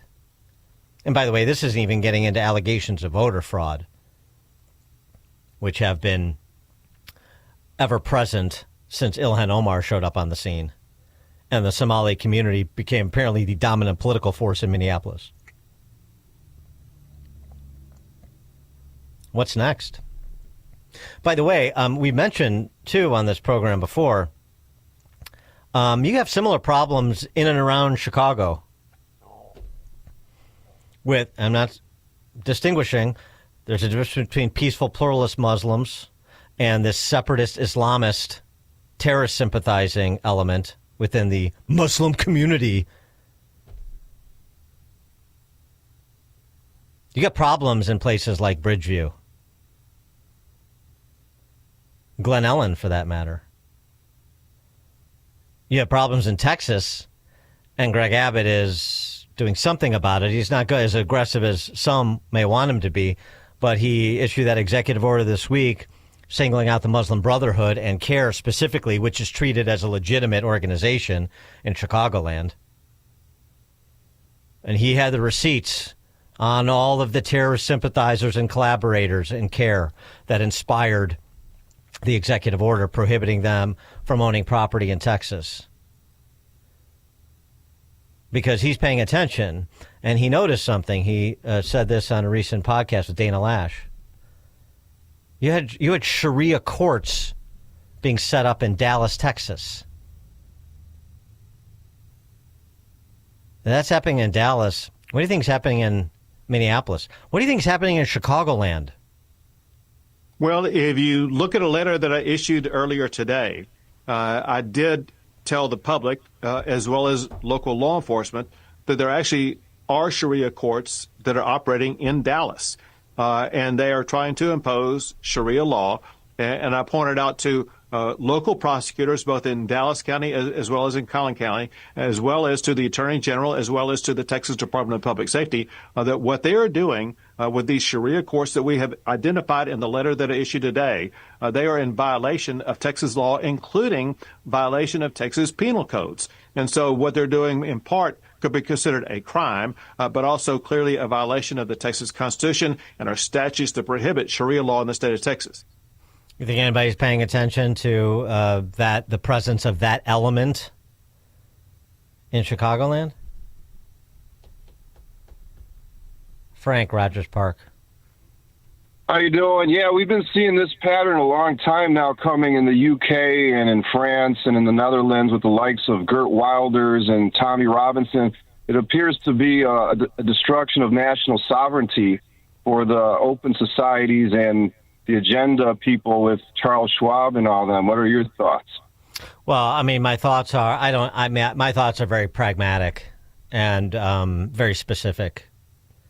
As I said, I have nothing against Muslims, of course, as a population, because I'm not an identitarian. I don't treat people as groups. I treat them as individuals, and I focus on their behavior, not their religious background or political beliefs. Their behavior is what matters. And when I see Islamists that behave like separatists, when I see them shouting people down at city council, at village board meetings in Orland Park, when I hear rhetoric that is in the direction of promoting terrorist organizations and terrorism as a legitimate form of achieving political ends, then I got a problem. When I see the newly minted mayor-elect of New York standing with collaborators of the World Trade Center attack in the early 90s, going to mosques with radical imams who preach hatred for America and the West, then I got a problem. When I see these rings of criminals that we've imported to scam U.S. taxpayers, or the taxpayers of any particular state or community for that matter, then I got a problem. And so the issue is what it's always been. Do we have a sensible immigration regime that properly vets people on an individual or family basis and ensures that they follow the process to become legal permanent residents and ultimately citizens? I mean, all this other stuff, globalism and conspiracy theories and so on and so forth, it's much less interesting to me, because I think if you just keep it very practical with the universal application of a standard, much like how we organize this country, very practical, universal application of the standard, basically principles that derive from natural law about the relationship between the government and the citizen, I think things get much simpler, very clarifying. And then we don't have to spend time arguing about black and brown people from Africa or South America versus white people from Central or Eastern Europe. And so who cares? Don't care. What is interesting to me is what we're doing to serve the interests of Americans as it pertains to the process of emigrating to this country, or frankly, even visiting this country as a visiting student or temporary worker, whatever. What are we doing? What's the system? Is it effective? Is it being applied even-handedly? Is it serving our interests, our security and economic interests? Those are the standards. Kevin, Austin, Texas. Yeah, you mentioned that the Somalis are becoming a dominant political force in Minnesota. They're beating us at our own game because not enough people are getting involved. I mean, I think it's pretty basic. It's pretty simple as that. How many precinct chairs are open in DuPage County alone? People have got to get involved, not just enough to listen to you and nod along and get upset. They got to do something. Thanks for the call, Kevin. Coming up at 7:37, we'll turn our attention to the issue of school choice, something else that should be administered even-handedly and provided for all, regardless of zip code or household income. But that's not what the power structure in Illinois thinks, is it? Robert Enlow, 7:37. Now we check the headlines. Good morning. It is 43 degrees in Chicago on AM 560. The Answer. I'm Stace Keene in the AM 560 newsroom. An appeals court here in Chicago has temporarily blocked a federal judge's order to release hundreds of illegal immigrants who were arrested during Operation Midway Blitz. Fox's Jeff Manasso has the story. U.S. District Judge Jeffrey Cummings, a President Biden appointee, ordering 615 illegal immigrants arrested in Chicago to be released while the court determines whether their arrests violated a Biden administration order that prohibits warrantless immigration arrests. The 7th U.S. Circuit Court of Appeals has issued a short-term administrative stay of that order, for now putting it on hold. The hearing is set for early next month. 75 illegal immigrants arrested in and around Chicago have already been deported, 33 released, and 57 have been flagged by ICE as public safety threats. In Chicago, Jeff Manasso, Fox News. Chicago Mayor Brandon Johnson says the $1.5 billion transit bill could be the key to providing safer mass transportation. Johnson says the bill includes money to address mental health issues in the homeless population. Johnson is asking for the state to expedite those funds in the wake of the attack of a woman earlier this week on the CTA Blue Line. The suspect in that attack, 50-year-old Lawrence Reed, has struggled with legal and mental health issues. Reed is currently facing federal terrorism charges after dousing a female victim with gasoline and lighting her on fire. And former Illinois House Speaker Mike Madigan has lost his license to practice law. Madigan is currently in a federal prison in North Carolina where he's serving a 7.5-year sentence for corruption. He is appealing that conviction. This report is a service of Fox Valley Coins in Naperville. Easy to get to off I-88 on Route 59 in Naperville. Family-owned integrity since 1981. FoxValleyCoins.com. A check of the roads is coming up in 2 minutes on AM 560, The Answer. Get ready for a musical journey like no other when the Trans-Siberian Orchestra returns to Chicago on December 26th on their The Ghost of Christmas Eve 2025 tour. Enter to win tickets and the grand prize of a 75-inch TV, a home stereo system, and a $1,000 gift card. Enter today at 560theanswer.com/TSO. Want to see if you could pay less in taxes? Try the quick and easy tax calculator at willsave.com. Yes, a free tax calculator. That's WILSAVE.com. Calculate how you could keep more of your hard-earned money and give less to Uncle Sam, especially in retirement. Get your free tax analysis today at willsave.com. And don't forget to tune in to Protecting Your Assets with Steve Shyman every Saturday morning at 8, right here on AM 560, The Answer. Space Force Commander Matt Lohmeyer stood up against the Marxist agenda threatening our military. Your ideology doesn't matter one bit. Share your pronouns in your email. He knew that if he didn't speak up, no one else was going to speak up. Initiate difficult conversations about racial and gender barriers. Race identity politics, critical race theory, white fragility, white guilt. Don't miss the new movie Call Sign Courage, the Matt Lohmeyer story. We need lethality in the military, period. Watch it now or buy the DVD at salemnow.com. A voice for the new right, charting a new path forward for American conservatism. It's the Josh Hammer Show. What is the alternative to engaging with your political opponents? To hearing out their criticism in as happy warrior-like fashion as you can have it. The day that we replace that with, God forbid, with violence, that's how republics die. There is nothing good down that road. The Josh Hammer Show on the Salem Podcast Network. Subscribe today on Apple, Spotify, YouTube, or at SalemPodcastNetwork.com.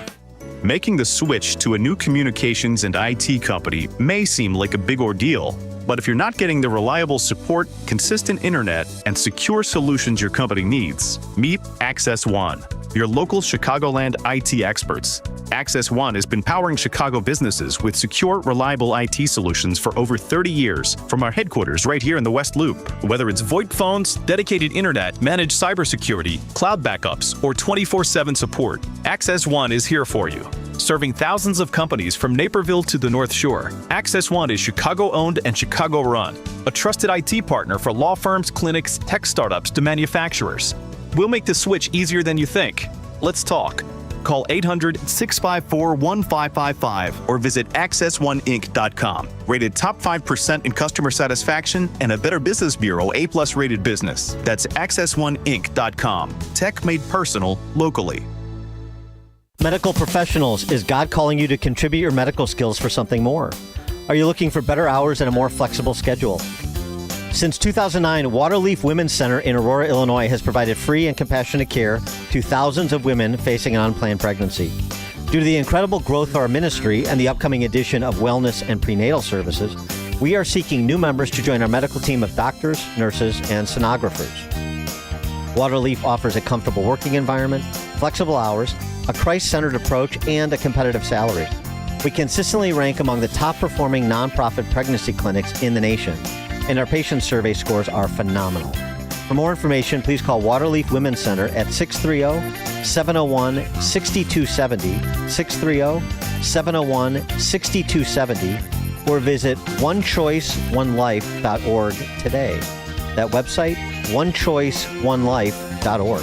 onechoiceonelife.org. Do the holiday parties, tailgating, and family get-togethers have your liver working overtime? Let Active Liver help give your liver some relief at Amazon or VitaCost.com, CVS, Meijer Grocery, or ShopRite. Taking a look at the roads from the Team Hochberg Traffic Center, I'm Sue Aller. Jam-packed on the northbound side of Lakeshore Drive as you head towards Hollywood Avenue. And then on the west side, 5th Avenue is closed both ways with police activity between Colmore Avenue and Kilburn Avenue. The Eden still looks great, 15 minutes both ways between Lake Cook and Montrose. The Kennedy inbound from O'Hare to the Burnt Interchange, 31 minutes. Outbound is 33. Jam-packed northbound on the Tri-State from the Reagan Memorial to the Eisenhower. And the inbound Eisenhower from Wolf to the Old Post Office is 33 minutes. Outbound is 17. The inbound Stevenson from the Tri-State to Lakeshore, 32 minutes. Outbound is 18. The Dan Ryan from 95th to the Burnt Interchange, 24 minutes. Outbound is 11. This report is a service of Blindster.com. Looking for affordable blinds, shades, or shutters for your home? Don't hire an expensive pro. Check out Blindster.com, where they offer custom-made window coverings at guaranteed low prices with a team of pros ready to help you every step of the way. Blindster.com. Chicago's Morning Answer continues next, but now a check of your forecast from the National Weather Service. Today will be mostly cloudy with a high of 48. Tonight, expect rather cloudy skies in the evening, clearing up late with a low of 34. Tomorrow will bring a mix of sun and clouds with a high of 51. Sunday will also feature a blend of sun and clouds with a high of 53. I'm meteorologist Jason Caterina on AM 560, The Answer. Get the latest weather, traffic, and news updates online at 560theanswer.com. This hourly segment is brought to you by Health Quest Radio with Dr. David Kolbaba. Saturday mornings at 11. Visit healthquestradio.com. Now, from the Signature Bank Studios. Only the biggest stories, only the biggest guests, and only the biggest opinions. This is AM 560, The Answer.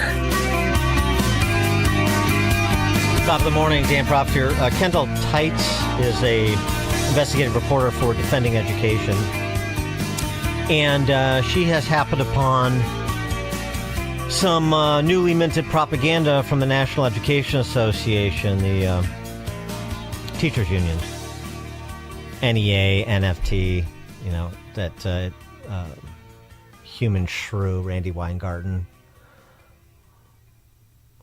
She must have helped finish these off before she went out to rally with the baristas striking in New York or whatever. Our very own Stacey Davis Gates.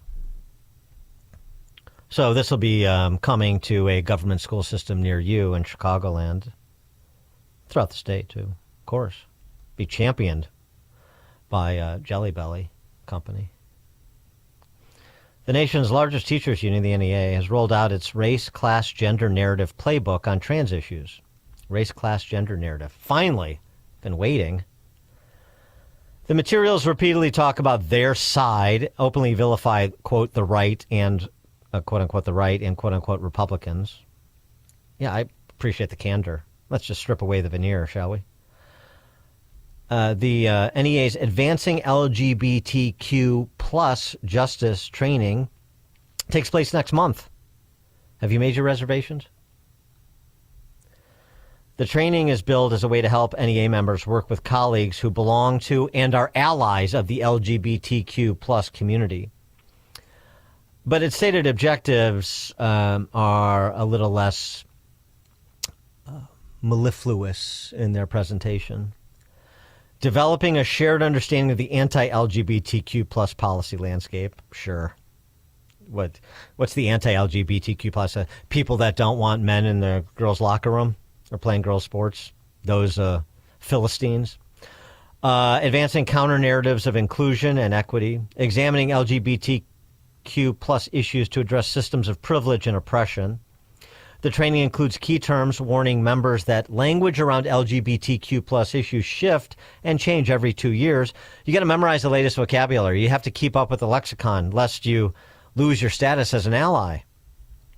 The glossary includes a long list of gender and race-related vocabulary, including a section on pronouns, which the NEA calls quote-unquote essential. They even say asking for someone's preferred pronouns is now offensive because pronouns are no longer preferred. Okay? Did everybody get that? Asking for preferred pronouns, that is offensive. There's no such thing as a preference. They're just pronouns. So please update your glossaries accordingly. A training document on transgender youth states that, quote, the right has exploited ignorance to advance anti-trans attacks that sabotage progressives. Claims Republicans and state legislatures use, quote, anti-trans rhetoric and legislation as a powerful complement to their arsenal of racist dog whistles to whip up fear and consolidate power. Where do people get the idea that the teachers' unions are partisan? They're just about educating kids. The union then promotes the race-class narrative, which it says will tell a convincing story of our opposition uses strategic racism and transphobia to harm us all.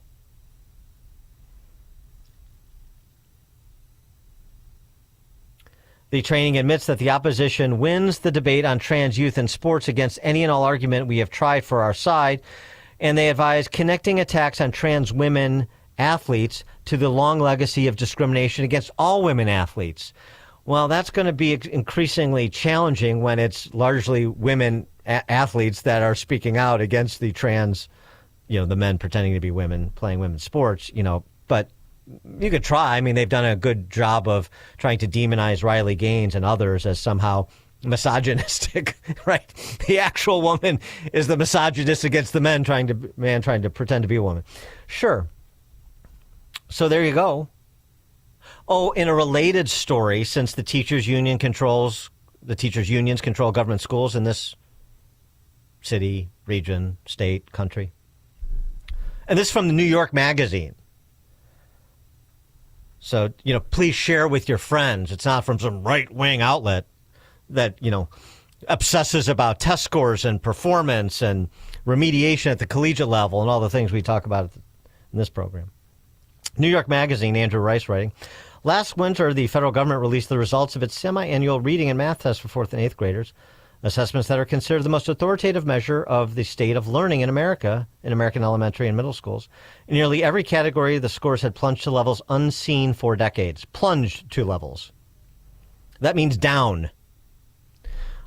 Reading test, 40% of 4th graders, 1/3 of 8th graders perform below basic, which is the lowest threshold. We're not even talking about proficient. Below basic. 40% of 4th graders, 1/3 of 8th graders. In a system nationally that sports 50 million kids. Is that a big problem? A separate assessment of 12th graders conducted this past spring, the first since schools were shuttered by the COVID pandemic, yielded similarly crushing results. Many graduated from high school without the ability to decipher this sentence. How can I assume that? The test asked them to define the word decipher, and 1/4 of them got it wrong. How does that portend for the body politic making better choices when it comes to our elected representation?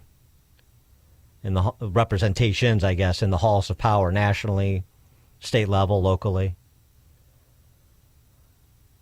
Somebody mentioned, I think it was Jim Urio yesterday on the show, that, Idiocracy, that Matt Judge movie, wasn't so much a parody as it was a piece of art that foreshadowed what was to come. For more on this topic and related matters when it comes to educating the Utes, pleased to be joined by Robert Enlow. Robert is the president and CEO of EdChoice. Robert, thanks for joining us. Appreciate it. Thanks for having you, and I'm sorry to hear yet again how the test scores have continued to plunge. Yeah, but you're not surprised. Before we get to the changes that are being made at the federal level in terms of in terms of the sort of authority over resources and programming as it pertains to K through 12. I mean, just sort of your comment as somebody who's been in the school choice movement for many moons on the state of school choice and in the context of the larger state of K through 12 education, because I mean, there's a lot of bad news at the macro level, but at the micro level in many states, there is some real good news because of the advance that school choices programs have made. Yeah, if the traditional school system is going through a really bad patch right now, parental school choice is experiencing a renaissance like we've never seen before. 19 states in the last 5 years have passed universal programs where every child is eligible. You've got a growth in the school choice of 25% year over year. You're now at 1.3 million families across America that are participating in these choice programs, and it's going to go up this year probably by another factor of potentially 25%. You've got more micro schools, more teachers starting schools than ever before that are micro schools.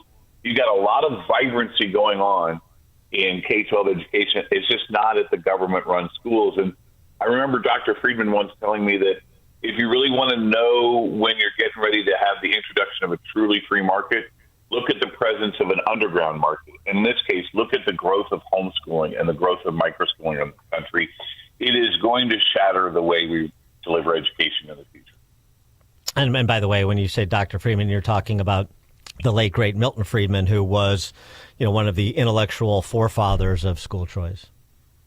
Yeah, and I always forget, he is the founder of our organization, and I got to know him the last decade of his life. And so Milton Friedman is definitely the archetype of the modern school choice movement, and I think he'd be much happier with where we are today with school choice than when he passed in 2006. Now, the Trump administration is not done as much as it maybe we would have liked, but it certainly advanced the flag for school choice, how it could in the big, beautiful bill, how it could politically.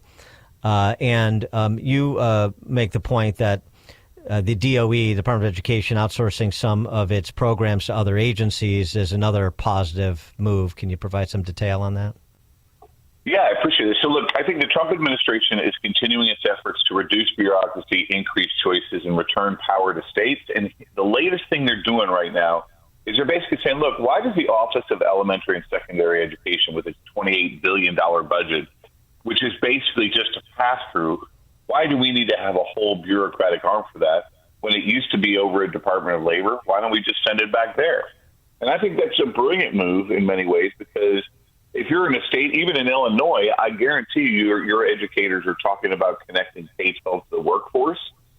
That's a great move to do so at the federal government. So we like what they're doing is they're developing interagency agreements where they're moving Office of Elementary and Secondary Education and some of the post-secondary work over to labor. They're moving foreign languages over to state. They're moving other things to the interior or to HHS. And so the Department of Education is the work is not being eliminated.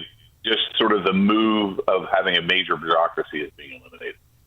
Sort of right, doing through the back door what it can't necessarily get done through the front door, which is to dissolve the Department of Education altogether, because that requires congressional authorization.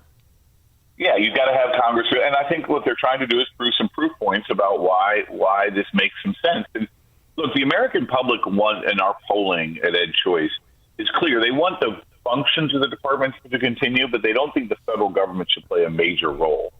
Like, for example, when you ask the whole public, should the federal government take a major or minor role in providing funding for students with disabilities, they say it should play a minor role and just provide the funding, not a major role and do all of the bureaucracy. Right, and there were some concerns initially, particularly among parents of children with disabilities, that there was going to be cuts in IDEA funding and things like that. And of course, that was never true, and it still isn't.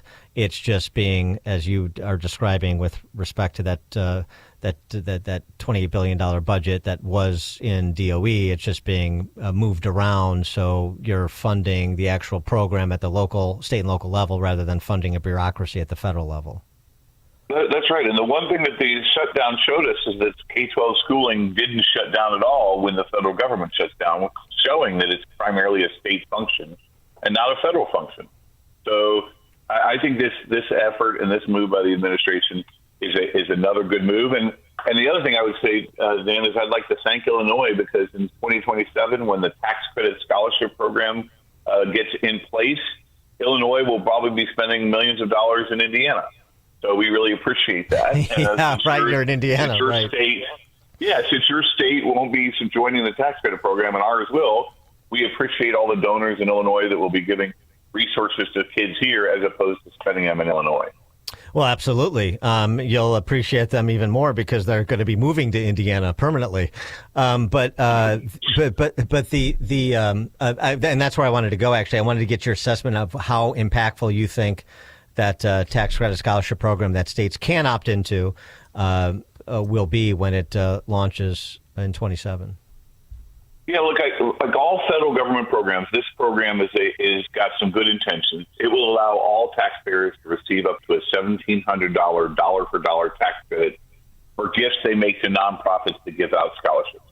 Great intention. We hope the government doesn't get in the way of making it really difficult to implement this program.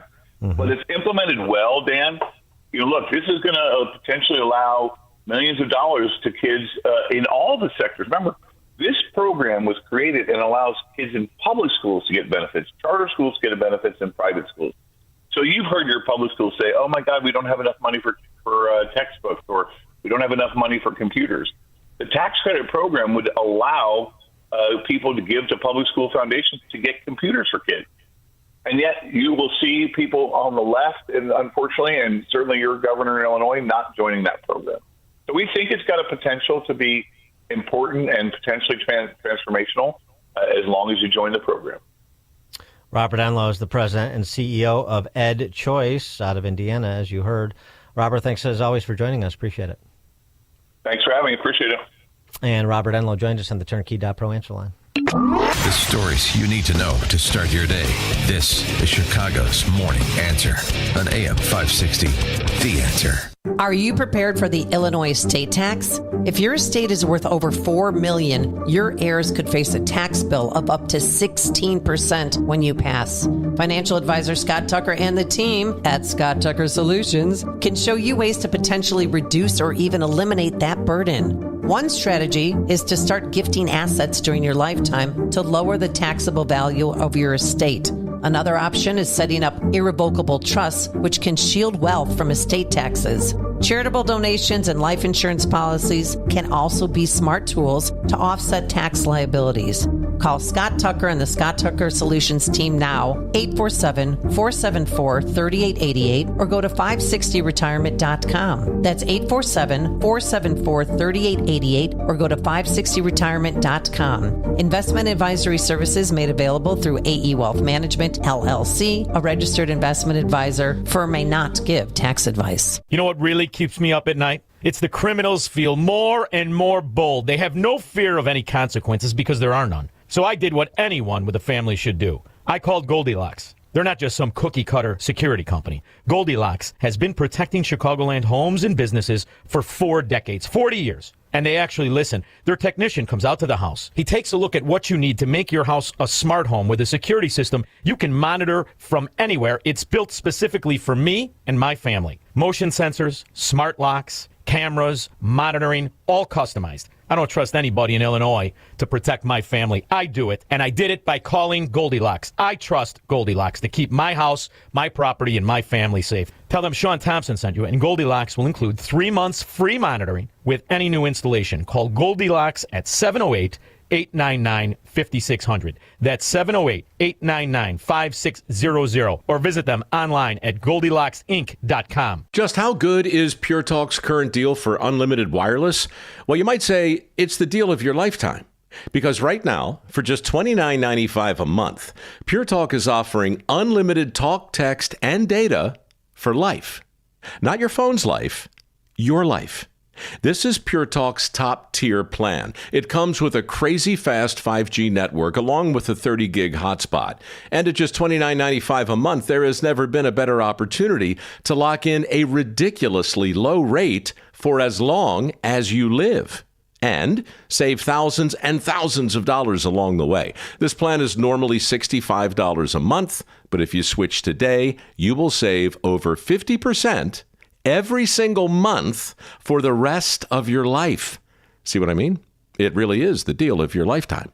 Dial pound 250, say Mike Rowe. Offer ends 12/7. Some restrictions apply. Details at puretalk.com. The biggest time of the year for stores is during the Christmas season. And if you deal in collector coins, the main source for inventory is from people like you. We want to have our showcases fully stocked before Christmas. Last Christmas, gold was the highest ever recorded in its 5,000-year run. We don't always know if precious metals will go up or down. We're saying that if you don't appreciate that collection Grandpa left, you may want to at least find out what you can get for it. Fox Valley Coins is the trusted place where people come to buy and sell their precious metals, rare coins, and paper money.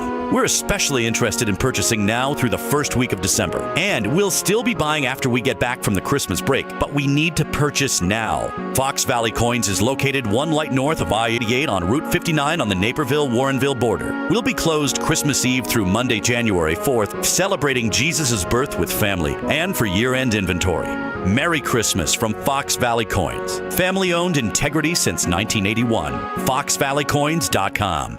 The following advertisement includes a celebrity impersonation. You know, nothing beats the comfort of a perfectly heated home. And when it comes to heating your home, Air Right Heating and Cooling does it the best. And they love our country. Beautiful people. Air Right Heating and Cooling is fast. When your furnace breaks down, they'll fix it right away. Just like that. Big time results. No waiting around. You get the job done right. And let's face it, who doesn't love being warm, right? It's beautiful. When it's freezing, I crank up that amazing furnace. Burn, baby, burn. Trust me, you'll say, wow, I've never felt this warm in my life. If you like keeping your hard-earned money, then contact Air Right Heating and Cooling. Tell them AM 560 sent you, and right now you'll receive $56 off any service. Unbelievable. Visit Air Right Heating and Cooling today at AIR-RITE.com.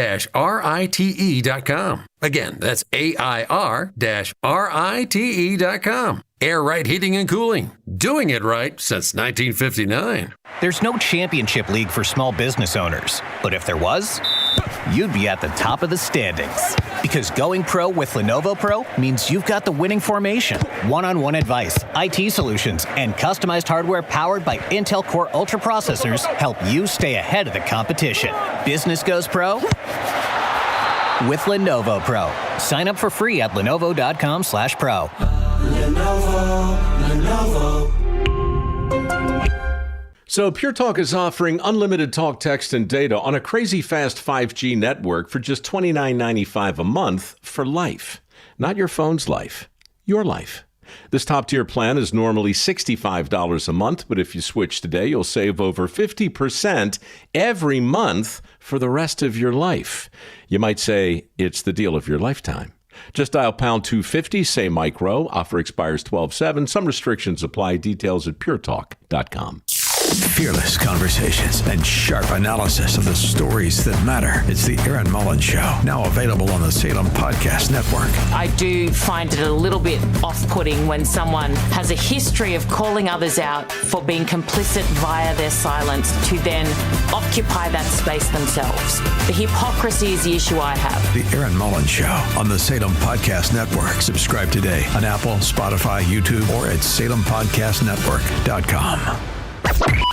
AM 560, The Answer. Coming up at 8:08, we'll talk to our friend Jim Perry. Will the markets ever go back up? And we thought they'd never go down. Now people wondering if they'll ever go back up. We'll discuss that. Also, the jobs numbers at 8:08. It is now 8 o'clock on AM 560 WIND Chicago. A plan to end the war in Ukraine. I'm Jack Callahan, Fox News. Hammered out after weeks of quiet talks with U.S. negotiators, Kyiv and Moscow Secretary of the Army Dan Driscoll in Kyiv meeting with Ukrainian President Volodymyr Zelensky, discussing what the Trump administration calls its comprehensive plan to end the war in Ukraine. Zelensky sounded grateful, saying, in part, peace is needed and we appreciate the efforts of President Trump and his team to return security to Europe. But other Ukrainian officials claim the plan is biased towards Moscow, forcing Ukraine to give up territory the Russians haven't taken, cutting Ukraine's army in half, relinquishing long-range weapons. Fox's Greg Palkot. Sources tell Reuters the U.S. is threatening to cut off intelligence sharing and weapons to Kyiv if they don't sign on to the plan by Thursday. Ukraine's President Zelensky says they are working to ensure Ukraine's national interests are taken into account in the plan. After weeks of heated rhetoric for one another, President Trump meets New York City's mayor-elect at the White House today. Zohran Mamdani in the Oval Office meeting a president who wants New York to do well but doesn't want a socialist takeover of his hometown. President Trump says Mamdani is not a socialist, like he says, but really a communist. Fox's Peter Doocy at the White House. Mayor-elect Mamdani says he asked for the meeting because I intend to make it clear to President Trump that I will work with him on any agenda that benefits New Yorkers.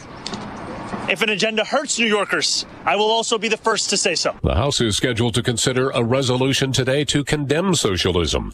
The Centers for Disease Control may be modifying its stance on childhood vaccines and autism. A post on the CDC's website now says the claim that vaccines do not cause autism is not evidence-based because studies supporting a link have been ignored by health authorities. Wall Street yesterday, the Dow dropped 386 points. NASDAQ lost 486. Dow futures more than 250 points higher. America's.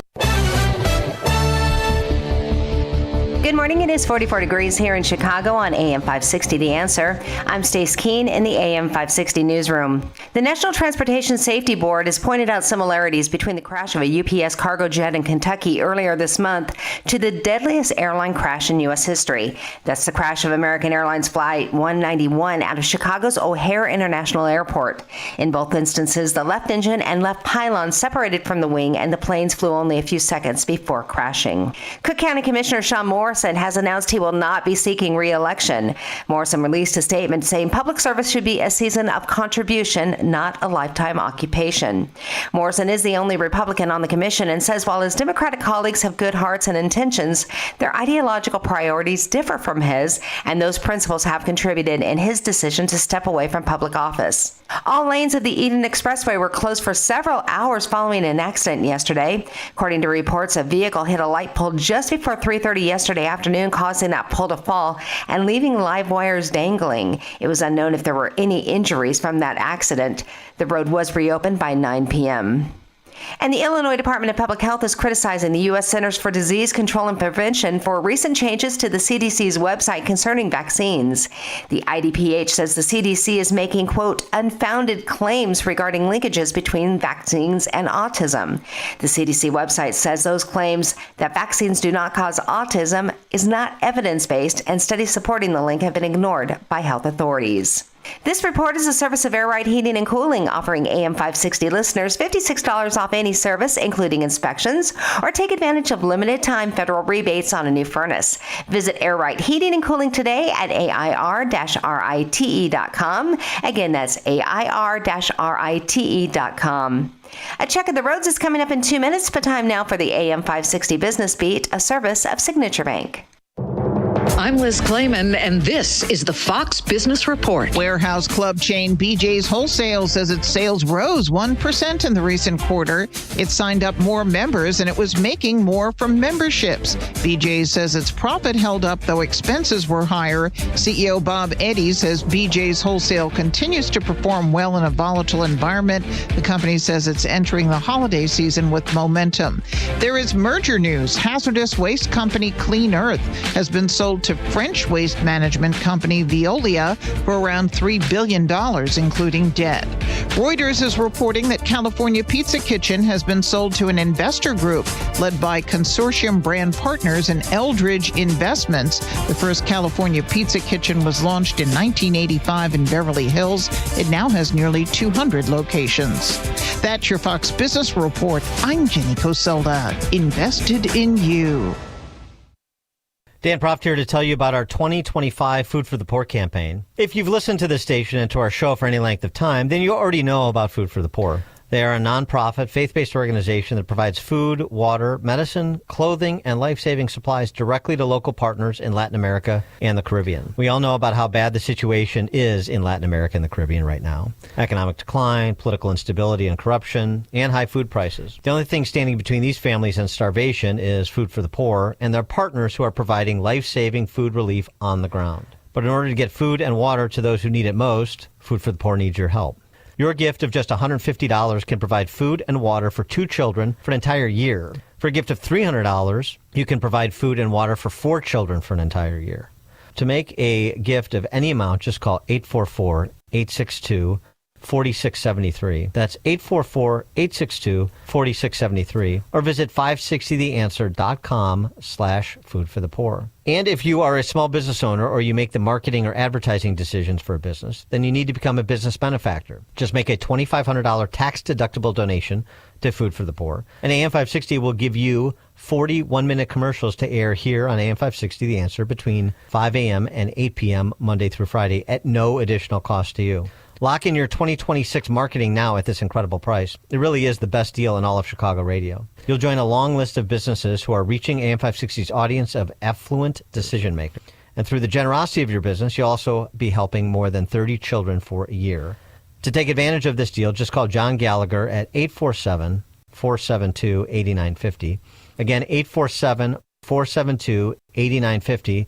That number, one more time, 847-472-8950. Or go to 560theanswer.com/foodforthepoor. That website again, 560theanswer.com/foodforthepoor. This past year has been one of the hardest in MyPillow's history. It's because of you that they are making it through. They want to thank you for your continued support by extending their wholesale prices on classic MyPillows. Get standard classic MyPillows for only $14.98. It gets even better. Upgrade to a queen size MyPillow for just $18.98. King size only $1 more, or multi-use pillows for only $9.98. Get body pillows for $29.98 with a free pillowcase. So go to mypillow.com or call 800-489-0201 and use promo code LIBERTY to take advantage of these wholesale prices, including the standard size MyPillow, originally $49.98, now only $14.98. Queens $18.98, Kings only $1 more. That's 800-489-0201 and use promo code LIBERTY. Order $100 or more and your order ships absolutely free. We know MyPillow products come with a 10-year warranty, but MyPillow has just announced that they are extending their 60-day money-back guarantee. That's right. Orders placed between now and December 25th will have their 60-day money-back guarantee extended through March 1st, 2026.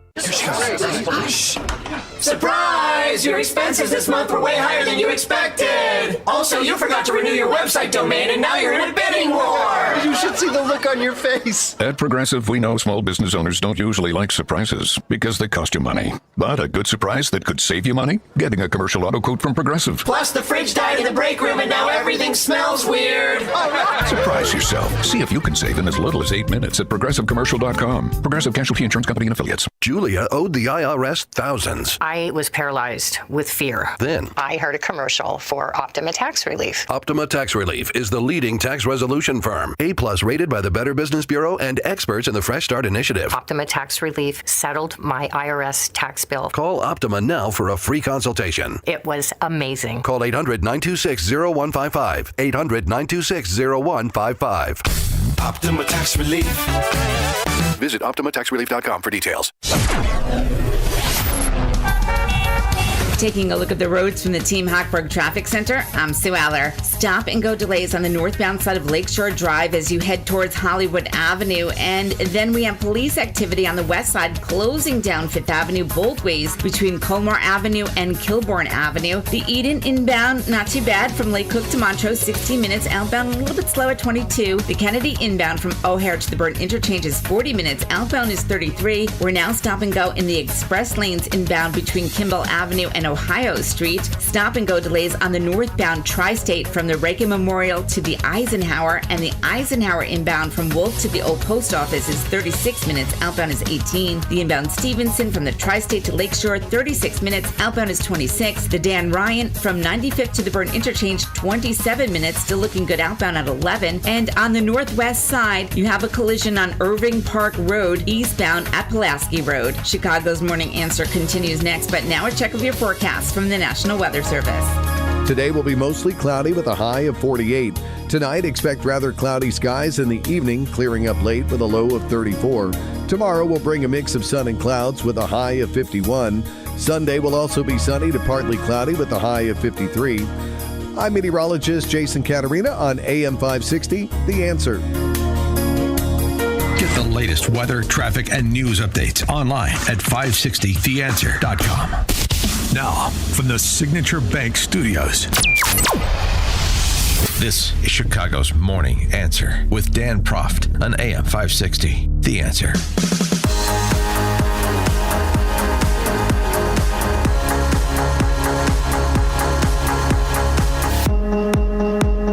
Top of the morning, Dan Proft here. As we talked about with Jim Urio yesterday, and we've talked about with Scott the Cow Guy and Jim Perry, Brian Westbury, all of our financial gurus whose expertise we rely on. The Department of Labor's monthly jobs number is just garbage. I mean, I don't think most serious analysts pay much attention to it other than directional. And it's really not gotten any better under Trump than it was under Biden. The Labor Department had reported a gain of 22,000 jobs in August. They revised that down to the economy actually losing 4,000 jobs. Okay. As we said, before the number came out yesterday, the prediction for September was 50,000, and the DOL reported 119,000 jobs created in September. But who knows what the revision will indicate? That's not what's interesting to me. What's interesting to me and what I do think is relevant, not the aggregate, but the actual real world layoffs that are being announced, the impact. UPS disclosed in a recent earnings report, 48,000 workers were laid off this year. Verizon announced it was laying off around 13,000. Amazon, 14,000. Target, 1,000 employees laid off, 800 open roles eliminated. Paramount is cutting 10% of its workforce. The U.S. mass layoff warnings are rising. 39,000 Americans were given advance layoff notice in October. That's the second highest since the 2020 pandemic.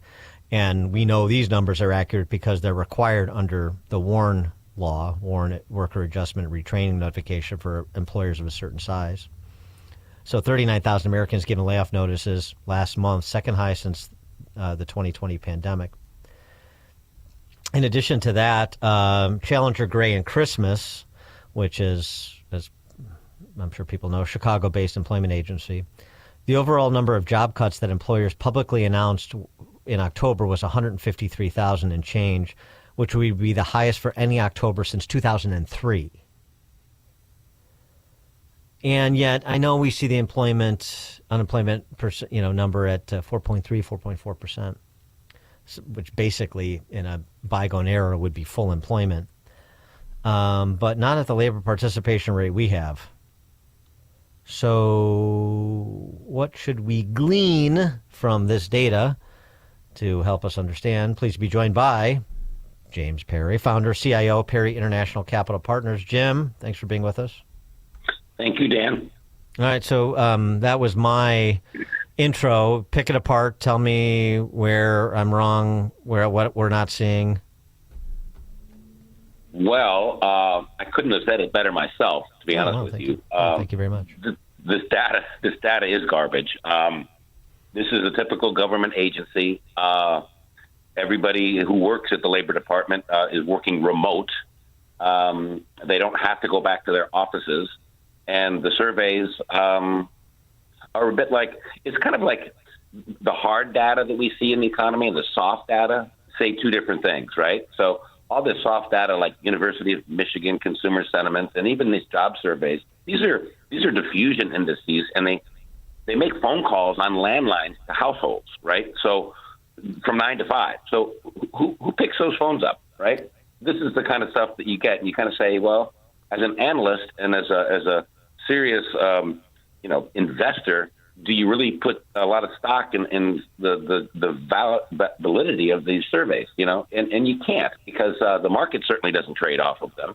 Well, what about the What about the actual those actual numbers we can rely on about layoffs at big companies like I ticked off there? What if anything does that indicate? Is that in part seasonal? Is it a part the integration of AI eliminating positions? What do you think is happening? That's a good point. I do think that the Challenger Gray stuff, for example, is probably fairly accurate. I think what your listeners have to pay attention to, and investors in the country have to recognize that, this is a period of great disruption, and you are going to get a lot of it, and much of it is transitory.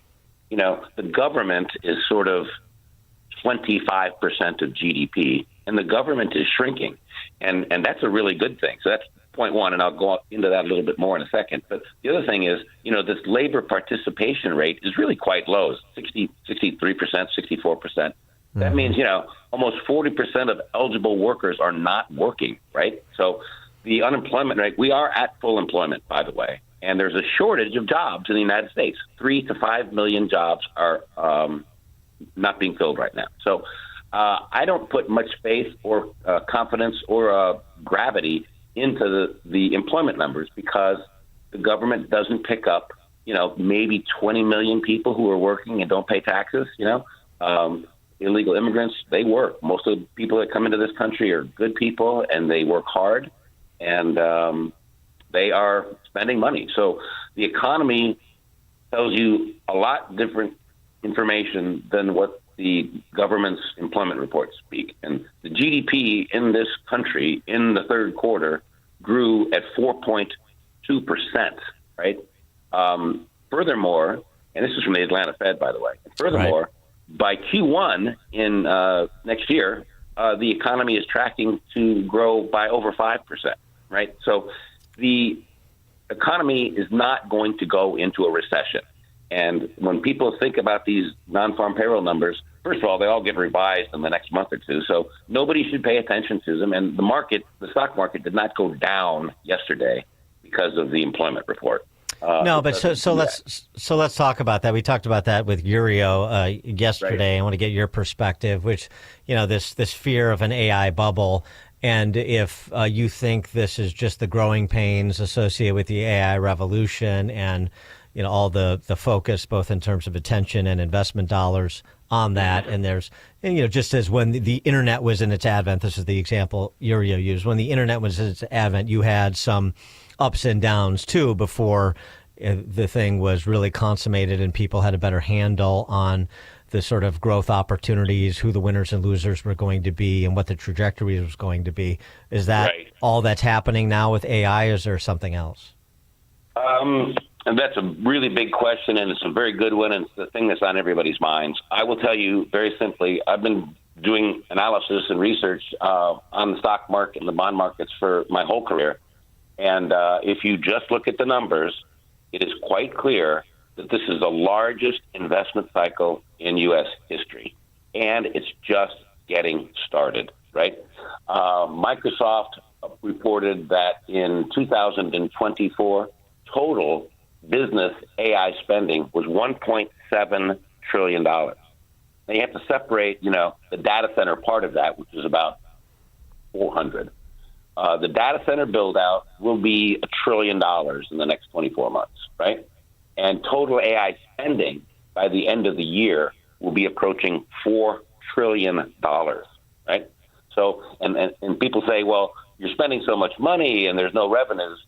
If somebody says there's no revenues, they really need to look at some of the earnings reports. You were talking about, UPS and Walmart and some of these companies that are laying off people.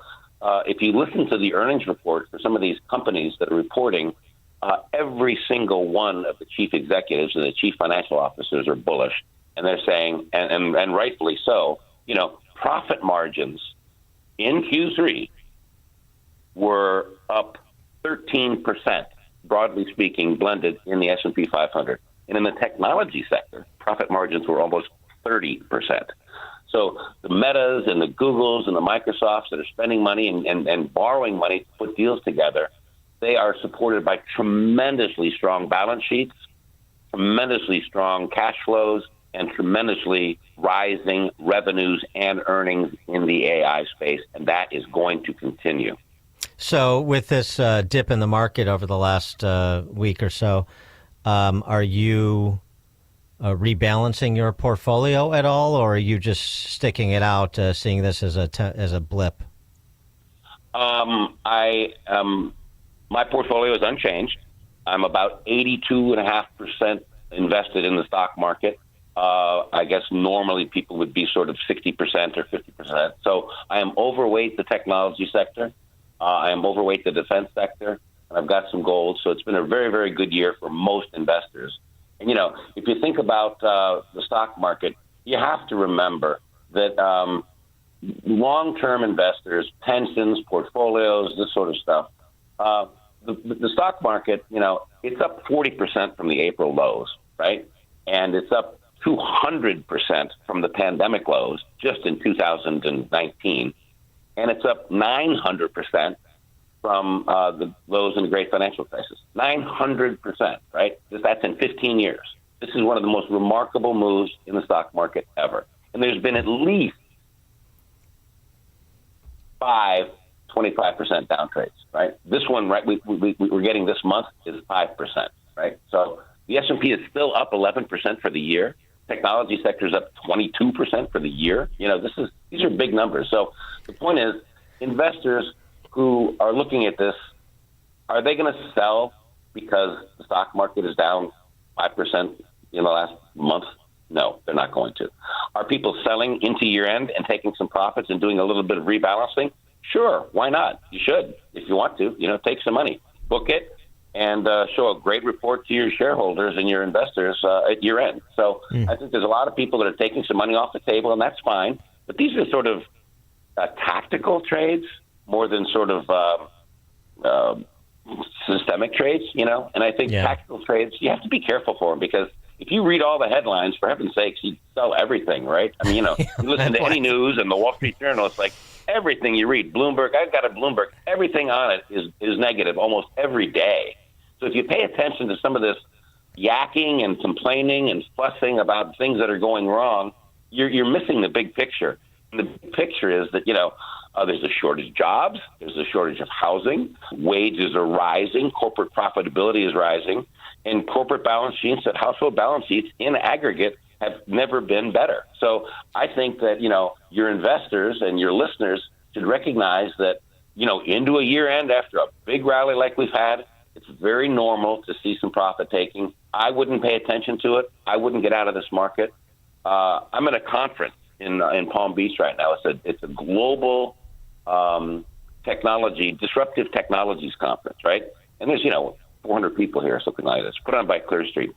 Michael Saylor was speaking yesterday, right? He's the big shot that owns 600,000 Bitcoin. Eric Trump was here too, and he's taking a bit of a hit. Yeah, he has. His Bitcoins. He's almost back down to break even on some of his leverage trades, but I think he'll be interesting. fine. Well, I mean, that actually, you can finish your thought on the tech conference, but I mean, fold in Bitcoin down about a third in the last few weeks, and does that tell us anything about crypto? It does. I think crypto. I'm not an owner, right? I would rather have gold rather than digital gold. So I do. I've got a 10% position in it, and it's been the best performer of the year, and it's still doing quite well. But Bitcoin, it's not money, right? It's really capital. It's just it's not a medium of exchange per se, but it has the same sort of connotations, that duality that gold has. But you can't really spend gold. You can spend Bitcoin, and I think that's coming. And everybody here is a bullish crypto dude, everybody. So it's kind of like I've heard crypto coming out of my ears for 3 days here, Well, even if it's like, I don't want to say this because it sort of sounds silly, but and just completely speculative. But even if you don't believe in it, because it's one of these you can't fight City Hall type of deals, right? I mean, BlackRock's in, all these guys, all these bigwigs that you're at this conference with are in. So it's like, you go with that flow because you expect that they know, or that they can manipulate to an outcome. That's right. I'm going to get. I made a lot of notes when Michael Saylor was speaking, and I'll put together a little note on it and I'll send it to you. Great. It's a pretty compelling story from a guy who's probably the most bullish guy on Bitcoin on the planet, right? So, I'll give you the bull argument on Bitcoin by a transcript or a video tomorrow, okay, or over the weekend.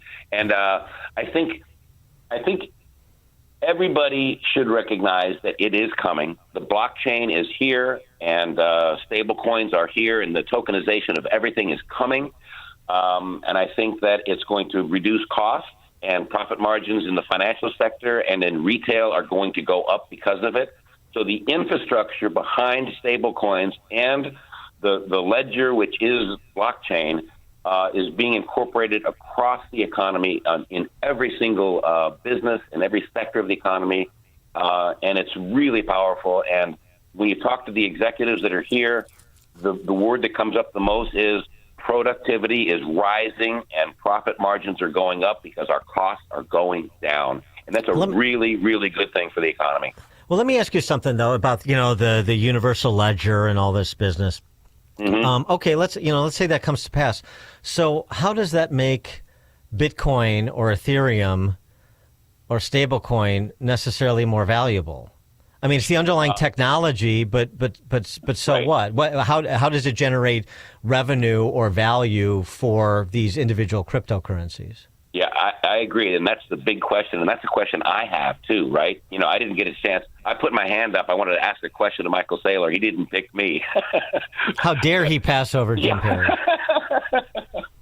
But people did talk about it, and he says, and the bulls in crypto will tell you they have no idea what the value of a Bitcoin is, right? Is it 80,000? Is it 120,000? Is it 5,000? I don't know. I don't even know what the value of gold really should be, right? So that's a very subjective kind of issue.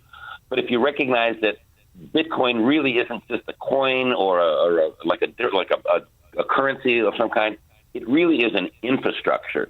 And the infrastructure behind Bitcoin is expanding and accelerating and broadening throughout the global economy. And it's really helping countries that don't have good central banks or a good banking system. He brought up the subject, I think he was talking about Brazil or something like that. If you get a paycheck in a country like Turkey or Brazil or Zimbabwe, and your country's inflation is running at 50%, by the time you get your paycheck on a Friday and put it into the bank, you're down sort of 3% on your wages for the week, right? So if you can get your wages on a phone into Bitcoin instantaneously and put your money into a bank in a stable coin with a dollar backing it, then you win. You can beat the global inflation, hyperinflation, central bank money printing story. And I think, the big note that I kind of took away from it is like, these countries in Asia and Africa and Latin America, the incorporation of crypto, being able to put your paycheck on your phone and put it in dollars immediately and avoid the inflation that's in your country is a really powerful step for the global economy.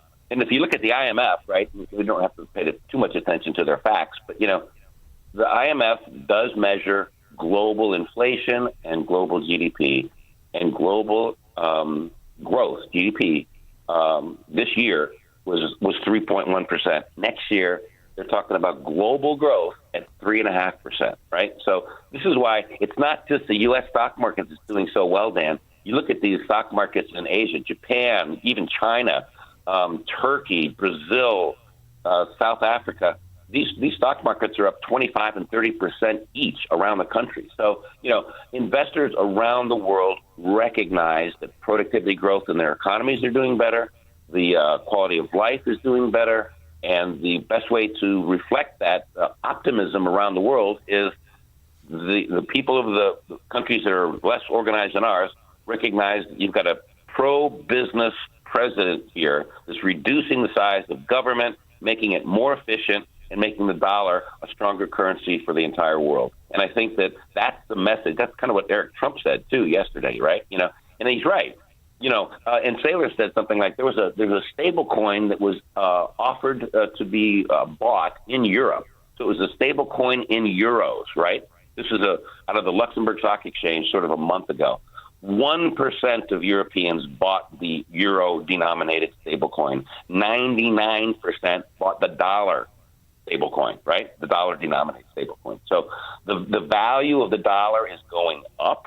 I was talking to some Swiss clients before I came up here on Wednesday, and now they're bearish on the dollar, and Trump's an idiot, and the country's crazy, and what's going on with ICE, and all these protests everywhere.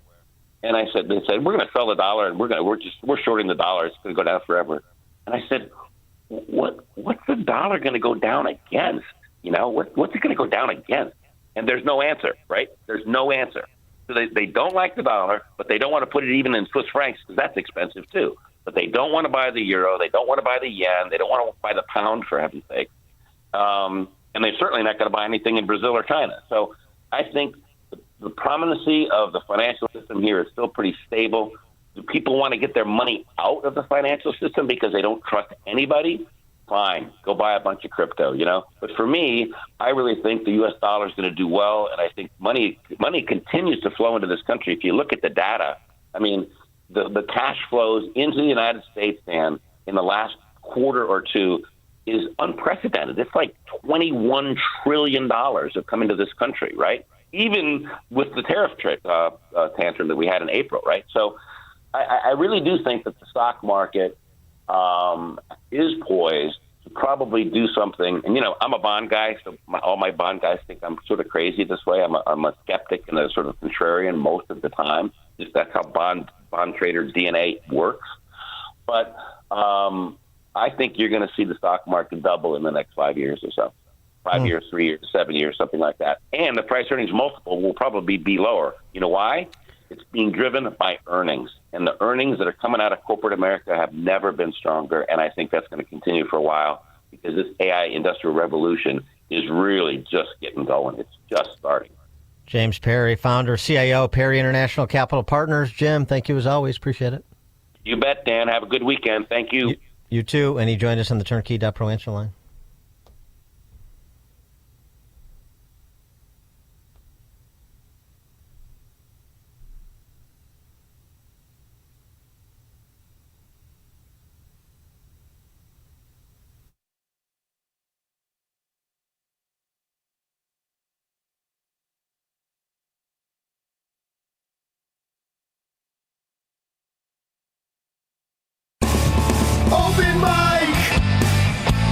Open mic Friday. Call in now. Open mic Friday. It's that time of the week, Open Mic Friday, where we take your calls. 312-642-5600, Turnkey.pro answer line with comments, concerns, compliments. General crackpottery, we'll take it all, but we begin, as we do, with Turnkey.pro founder David Kolsak. David? Good morning, Dan. How are you today? Good. I keep seeing all these advertisements and promotions for The Wizard of Oz and the Wicked sequel. To be clear, I've got zero interest in the Wicked movies, but I hear a lot of people talking about getting tickets for this weekend or this coming weekend. So I'm finding it interesting that a movie that came out in 1939 has so much interest, albeit 85 years later. There's the reimagined Wizard of Oz at the Sphere in Las Vegas with AI-enhanced visuals. The Sphere CEO has said he's going to run this Oz experience forever due to the high demand. Amazon is developing a young adult series called Dorothy, produced by Gwen Stefani and Blake Shelton. And the Wicked universe continues to grow, especially with the upcoming sequel, Wicked for Good. The Wicked fan base is huge and very engaged, as many fans are walking the yellow brick road back to the original Oz story, reigniting nostalgia. This pop culture matters, as it seems to be beyond entertainment. The boom in the Wizard of Oz and Wicked promotion isn't just random. I believe it's a calculated wave. A major immersive event in the Sphere, new retellings in Amazon and in Wicked. And this is a huge franchise push riding the intersection of nostalgia, fandom, commercial opportunity, and cutting-edge experience design. So with all this publicity, I ran across someone's interpretation of the meanings represented in the original Wizard of Oz, and I thought it would be interesting to repeat and retell. So if you've got a shred of an open mind, here it is. You ever notice how the most powerful truths in the world are hidden in plain sight? They told us that the Wizard of Oz was a cute story for kids, talking scarecrows, singing lions, and a girl trying to get home, but that was cover, because underneath the colors was there was a warning, a map, a message to anyone willing to look past the curtain. Oz, OZ, abbreviation for ounces, or gold. The yellow brick road wasn't a fantasy. It was the gold standard, the path that America abandoned. And every character Dorothy meets is a mirror of our own system. The straw man with no brain, just a certificate, that's a legal fiction that they create the moment you're born, the all caps name. The paper version that the courts, banks, and government pretend is the real thing. And then there's the Tin Man, TIN, taxpayer identification number, a worker hammered into a machine, rusting from the inside out, drained by taxes and labor until he forgets he had a heart. The cowardly lion, oh, we know him. The politicians who roar on TV but tremble behind closed doors. Titles without courage, authority without backbone. And the wizard himself, the great and powerful fraud, beloved by the masses, feared by the powerless, until one small truth exposes everything, a frightened little man behind a curtain of smoke, fire, and theater. Does that sound familiar? And the Wicked Witch, too, she's still around, flying monkeys and all, policy enforcers, intimidation, threats, fear. But even she melts the moment that truth touches her. And then there's Toto, the smallest, quietest character in the whole story, ignored, underestimated, but fearless. Toto is the truth. He represents truth. And the truth doesn't argue. It doesn't debate. It doesn't care who it offends. It just walks over, pulls the curtain back, and ends the illusion in a single motion. That's the lesson, I think. But because the systems that are running our world, the money, the banks, the courts, the corporations, they're not really that powerful. They're just elaborate shows built on fear and belief. All it takes is one moment of clarity, one person refusing to play along, one Toto, and the illusion collapses. So that's a different take. And for the record, I always hated The Wizard of Oz. It scared me to death, and now maybe I know why. So have a great weekend. Something fun. Thanks, David. I mean, yeah, actually, that's that was an analysis that was done by Henry Littlefield, who was a historian, and it is The Wizard of Oz was an allegory for the debate on monetary policy in the late 19th century. So, yeah, that was a fairly good recap of that allegory. That is a true thing, but it still doesn't want to make me see Wicked, I'm sure, any more than David Kolsak does. Not. And if David if you're even thinking about seeing Wicked, I'm so glad. It's a perfect segue. I was trying to figure out a way to get this clip in. You know, Ariana Grande and Cynthia Erivo, the two actresses. Yeah, you remember when they did that? They did that publicity tour in advance of the original installment. Yeah, and now they're back out. Now they're back out. So if you have any inclination, anybody, to see the sequel to Wicked, just listen to this, and hopefully it will disabuse you of the desire. I was just spending time with you. It's been a pleasure getting to know you, and I hope you will be there for the rest of my life. I will be, and I hope you will be too. And it's been the privilege of my life, and I love you. And yeah, I hope you'll let my French be one of the things that you're learning how to let in. And scene. But that was not. That was it during an interview. They were like professing their love for one another and crying. Yeah. Yeah, exactly. Good commentary. Thank you, David. Appreciate it. Have a great day. You too. All right, let's take some calls. 312-642-5600, turnkey.pro answer line. I do have a couple things to get to, but if everybody can wipe away the tears after hearing that exchange between Cynthia Erivo and Ariana Grande.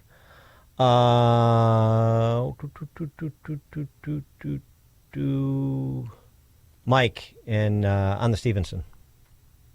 Hey, Dan, how you doing? Good. Hey, before Milton Friedman and Margaret Thatcher taught me the horrors of communism, I learned it first from Neil Peart. And I was just wondering what your favorite Rush anti-communist songs are. Mine are The Trees off of Hemispheres and Something for Nothing off of 2112. And 2112. And of course, Freeway. Yeah. Better than The Trees? I love the ending of The Trees. 2112 Anthem too is good. But but you mentioned Neil Peart, of course, the greatest drummer of all time. But I mean, a little credit to Geddy Lee too, don't you think? Yeah, but Neil wrote those lyrics. So. I know he did. I know he did. Thanks for the call. All right, and wait, Russia's going back on tour next year. Did I hear that right? Somebody was just telling me that. Oh, anyway.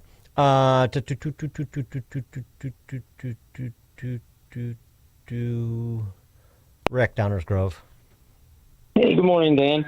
Yeah, I was thinking that, how come these people, the Democrats, continually vote in the same simpletons time and time again? Then I remembered back in the 80s, or I think it was the 80s, I heard about the dumbing down in American schools, by the teachers union. And I think we're reaping the benefits of that now, because now we have these dumbed down students who are now dumbed down adults voting in these dumbed down politicians who do these stupid things. And you don't have to look any further than, like you said, in Minneapolis, California, but they continually do it. But with Trump being elected this time and homeschooling becoming more popular, hopefully we're at the apex of this dumbing down and people start waking up a little more. But you think that's any validity to that? Thanks for the call. The performance of these schools and the proficiency of the students are what they are, based on all the market feedback we get in the form of test scores, in the form of the percentage of college freshmen that have to take remedial courses in order to get up to speed to do post-secondary school work. I think the divide is growing, frankly, between a minority that is getting well prepared for a successful professional life in one form or the other, and a majority that isn't. So it's a huge problem, and there's not enough attention devoted to it. Although I got to say, per our conversation with Robert Enlow, what's going on with the school choice movement nationally is definitely a silver lining. But the problem is, as he said, 1.3 million kids are the beneficiaries of opportunity scholarships across the Fruited Plains. Well, okay, but the system is 50 million strong. So that's why I say there's the good news, the silver lining, but it's silver lining among some pretty stormy clouds. We have a long, long way to go. And obviously the colleges are a complete mess too. And to the extent that some, as we talked about earlier this week with the Montclair State illustration, to the extent that some are trying to reinvent themselves or at least pivot a bit to be more relevant in the 21st century, they're doing it in a lot of the wrong ways.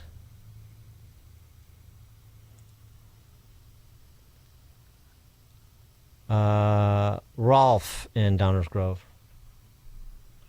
Mr. Proft, the best show on radio and TV. I watch them all. I watch all the conservative shows. I really enjoy listening to you every morning. I got three golf questions for you. Ryder Cup, number one. Are you familiar with the envelope rule of 79? The envelope rule of 1979. No, I don't think so. That's when both captains on a Sunday match. Was this the injury thing? Like, was this Steve Pate? No, this here. I'll get into that really quickly here. So each captain from U.S. and Europe on the Sunday individual matches, they put a name in an envelope, okay, that is secret. All right? So they put two players, one from Europe, one U.S., and they put an envelope, and it goes into a drawer. Nobody knows who they are. And it's either for an injury or, let's just say they're just playing bad, okay? So what I don't like is Victor Hovland played Harris English, right, in the last match, and Hovland had an injury in his neck. Right. And then they get each a half point. When I play, I play in amateur, senior amateur tournaments, and when I play in a match play, if I'm injured or I'm late, I lose my match. I don't like that rule. That's number one. Well, okay, all right. So hold on a second. Wait, so you play senior amateur events. So what's your index? 4 right now.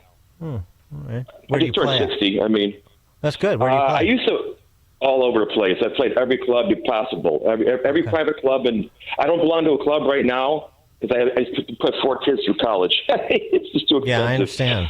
Well, but I mean, just on that split point. I mean, I know this is not going to be particularly fascinating, this trivia for non-golfers, but you should start playing golf. That goes back. I mean, that has precedent with what I mentioned, Steve Pate. When Steve Pate got injured, maybe it was the 76 I can't remember, but they did the same half a point thing, and I think that's the right way to do it. It's a little bit different when it's a one-on-one. When you're playing, you're talking about match play in a senior amateur event, so I guess to some extent, but this is team match play, and so I think it's genuinely consistent with the sport that we don't want to take a half a point or an extra half a point or multiple points if you can't replace the injured player and you were going to use him in other matches.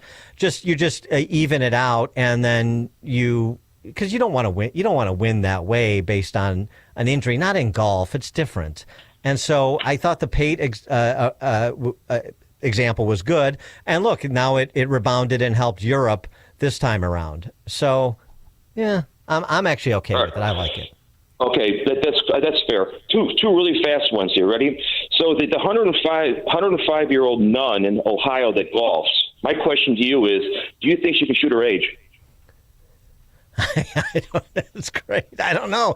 I mean, I saw the video of her because we talked about that story. From the up tees, I didn't see her putt, but I think she's got enough distance to get on in 3 and maybe and if she can putt a little bit, 2 putt. Good short game. Yeah, like most seniors. But anyway, go ahead. All right, here's my last one. So I know you other people are. All right. Do you know why Dan Proft is single? Many reasons. Go ahead.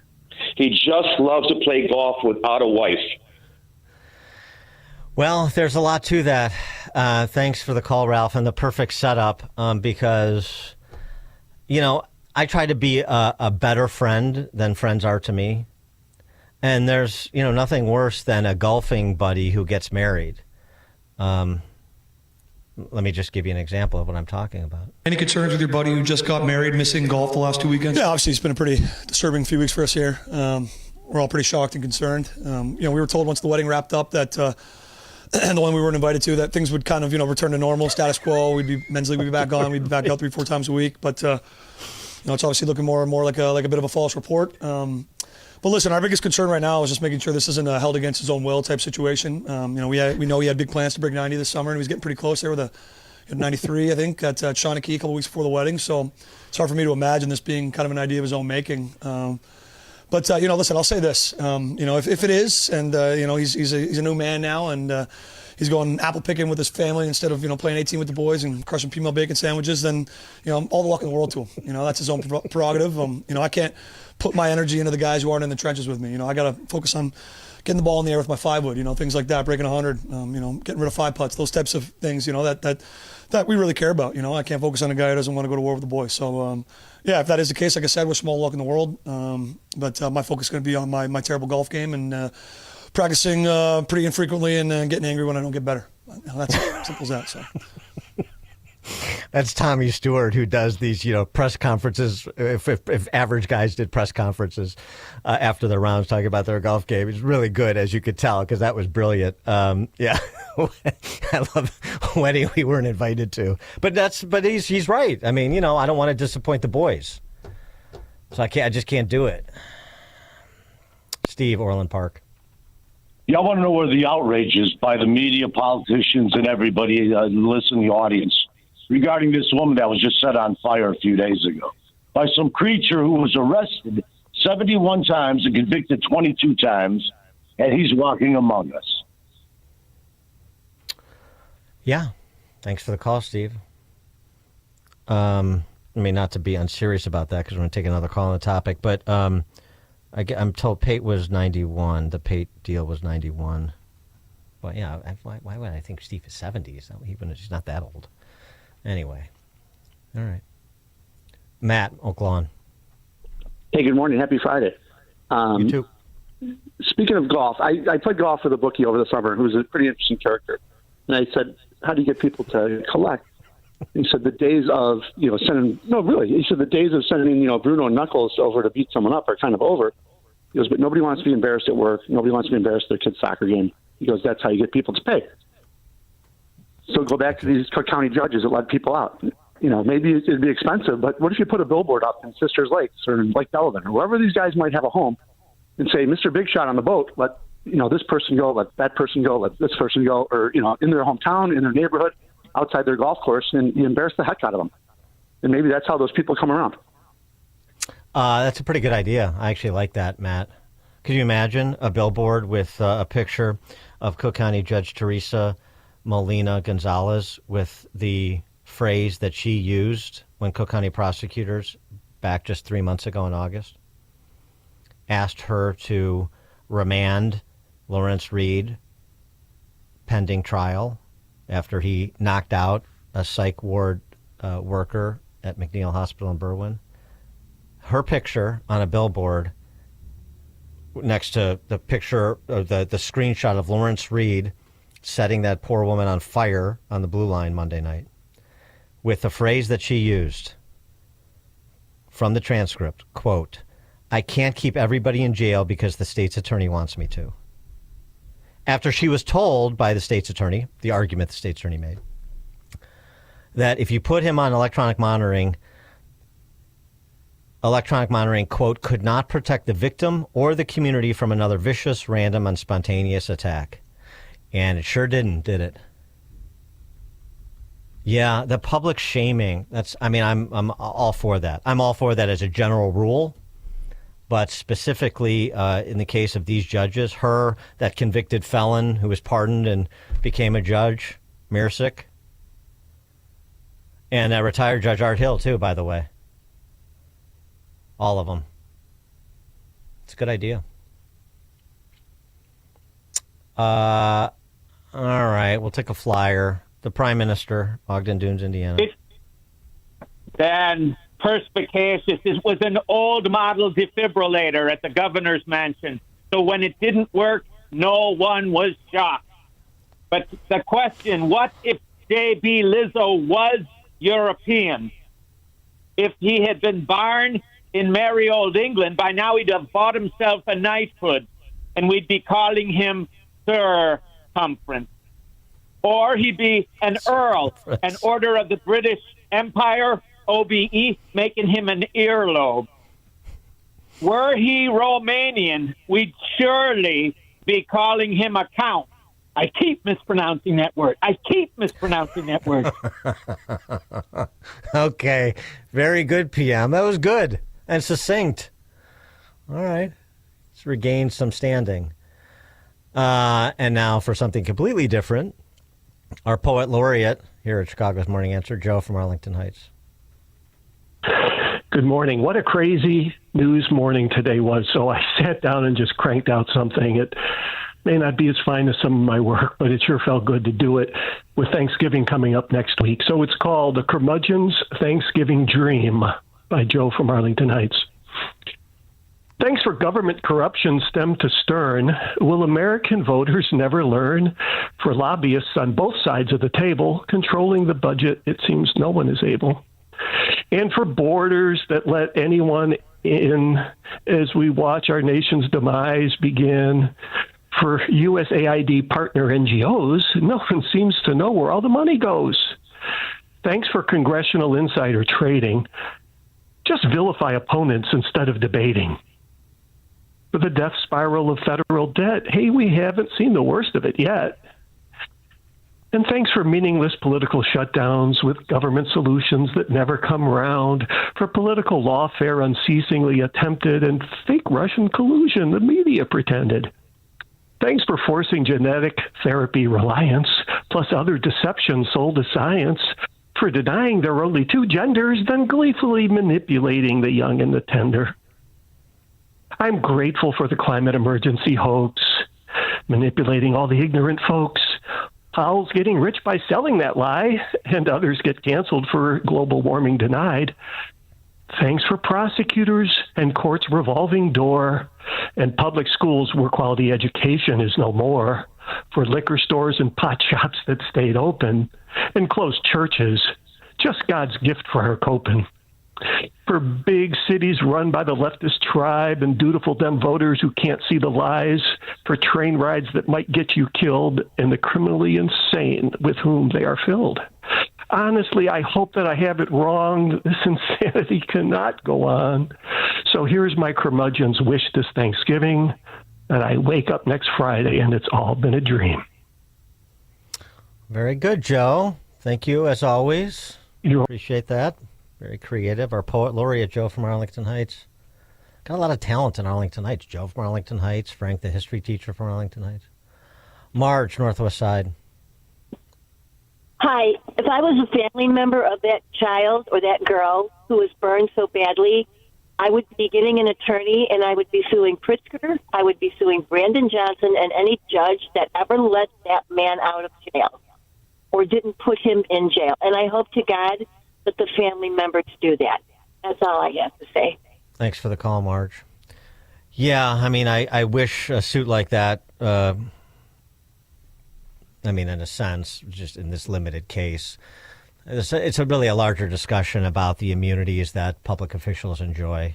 We talked a bit about this earlier in the week. I'm happy to have reopen the discussion about the expanse of the immunities they enjoy for the public policy decisions they make.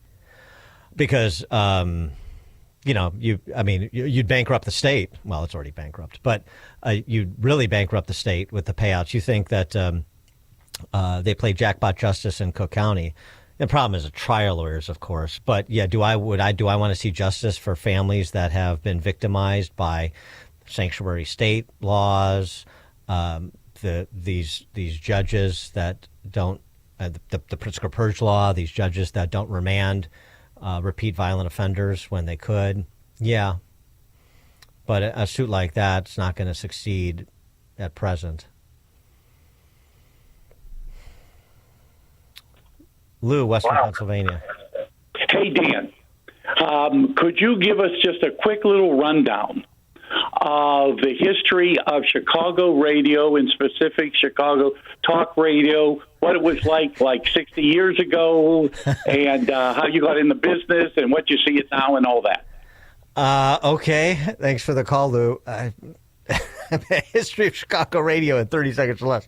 Let's see. First, Marconi invented the radio, and then came Larry Lujak, and then came Don Wade and Roma, and then came me. I mean, I feel like Jacobs and Airplane. First the dinosaurs came, then they got too big and fat, and then they died, and they turned into oil, and the Arabs came, and then Princess Charles started wearing princess-sized clothes. So yeah, I don't know that I'm the proper radio historian here, but I appreciate the interest. I'm sure a lot of our listeners could fill in the blanks much better than me, particularly getting beyond, my tenure, or really beyond like me. I started out listening to Rush Limbaugh, like so many, and that got me sort of socialized. And I listened to Larry Lujak, and of course, locally, I listened to Don Roma. But to go back beyond that era, yeah, I'm not as well versed as perhaps I should be. Standing on the shoulders of previous giants. I can name others, but I'll have to put together something cogent on the topic of the history of Chicago talk radio to, I think, be properly respectful of the importance of that question. Eduardo, Tampa Bay. Yeah, good morning, Dan. Before I get on my comment real quickly, my younger brother will be coming in from Chicago. He'll be here in Tampa for 2-3 months. So he'll be missing all the fun in Chicago. Good time to spend 2 or 3 months in Tampa, yeah. Yeah, it's better than 3 more months in Chicago. But Colombian President Prito, he started the Muni in Central Park. Remember that? With the bullhorn? Uh-huh. When he started that before the Mark Kelly and the gang started doing that commercial for Muni. So, well, yeah, it's a little different when it comes from a foreign leader than when it comes from members of Congress. But I hear what you're saying. Shocking, yeah. Thanks for the call, Eduardo. All right, Chuck in Delavan to round out the week. Hey! I want everybody to tell you that I bought 300 million dong from the Vietnamese, which will be worth billions. But anyway, it's been a bad week for me. The state of Wisconsin took my driver's license away from me, and now I have to hitchhike to the gas station to buy Spam. It's been really bad. It's not been a good week for me. Well, I'm sorry to hear that, Chuck. All right, we're going to have to reach out to Chuck and see if we can help him out if he's in dire straits, which it sounds like that's too bad. Thanks for joining us on another edition of Chicago's Morning Answer. It's now 9 o'clock on AM 560 WIND Chicago. A peace plan for Ukraine. I'm Jack Callahan, Fox News. American diplomats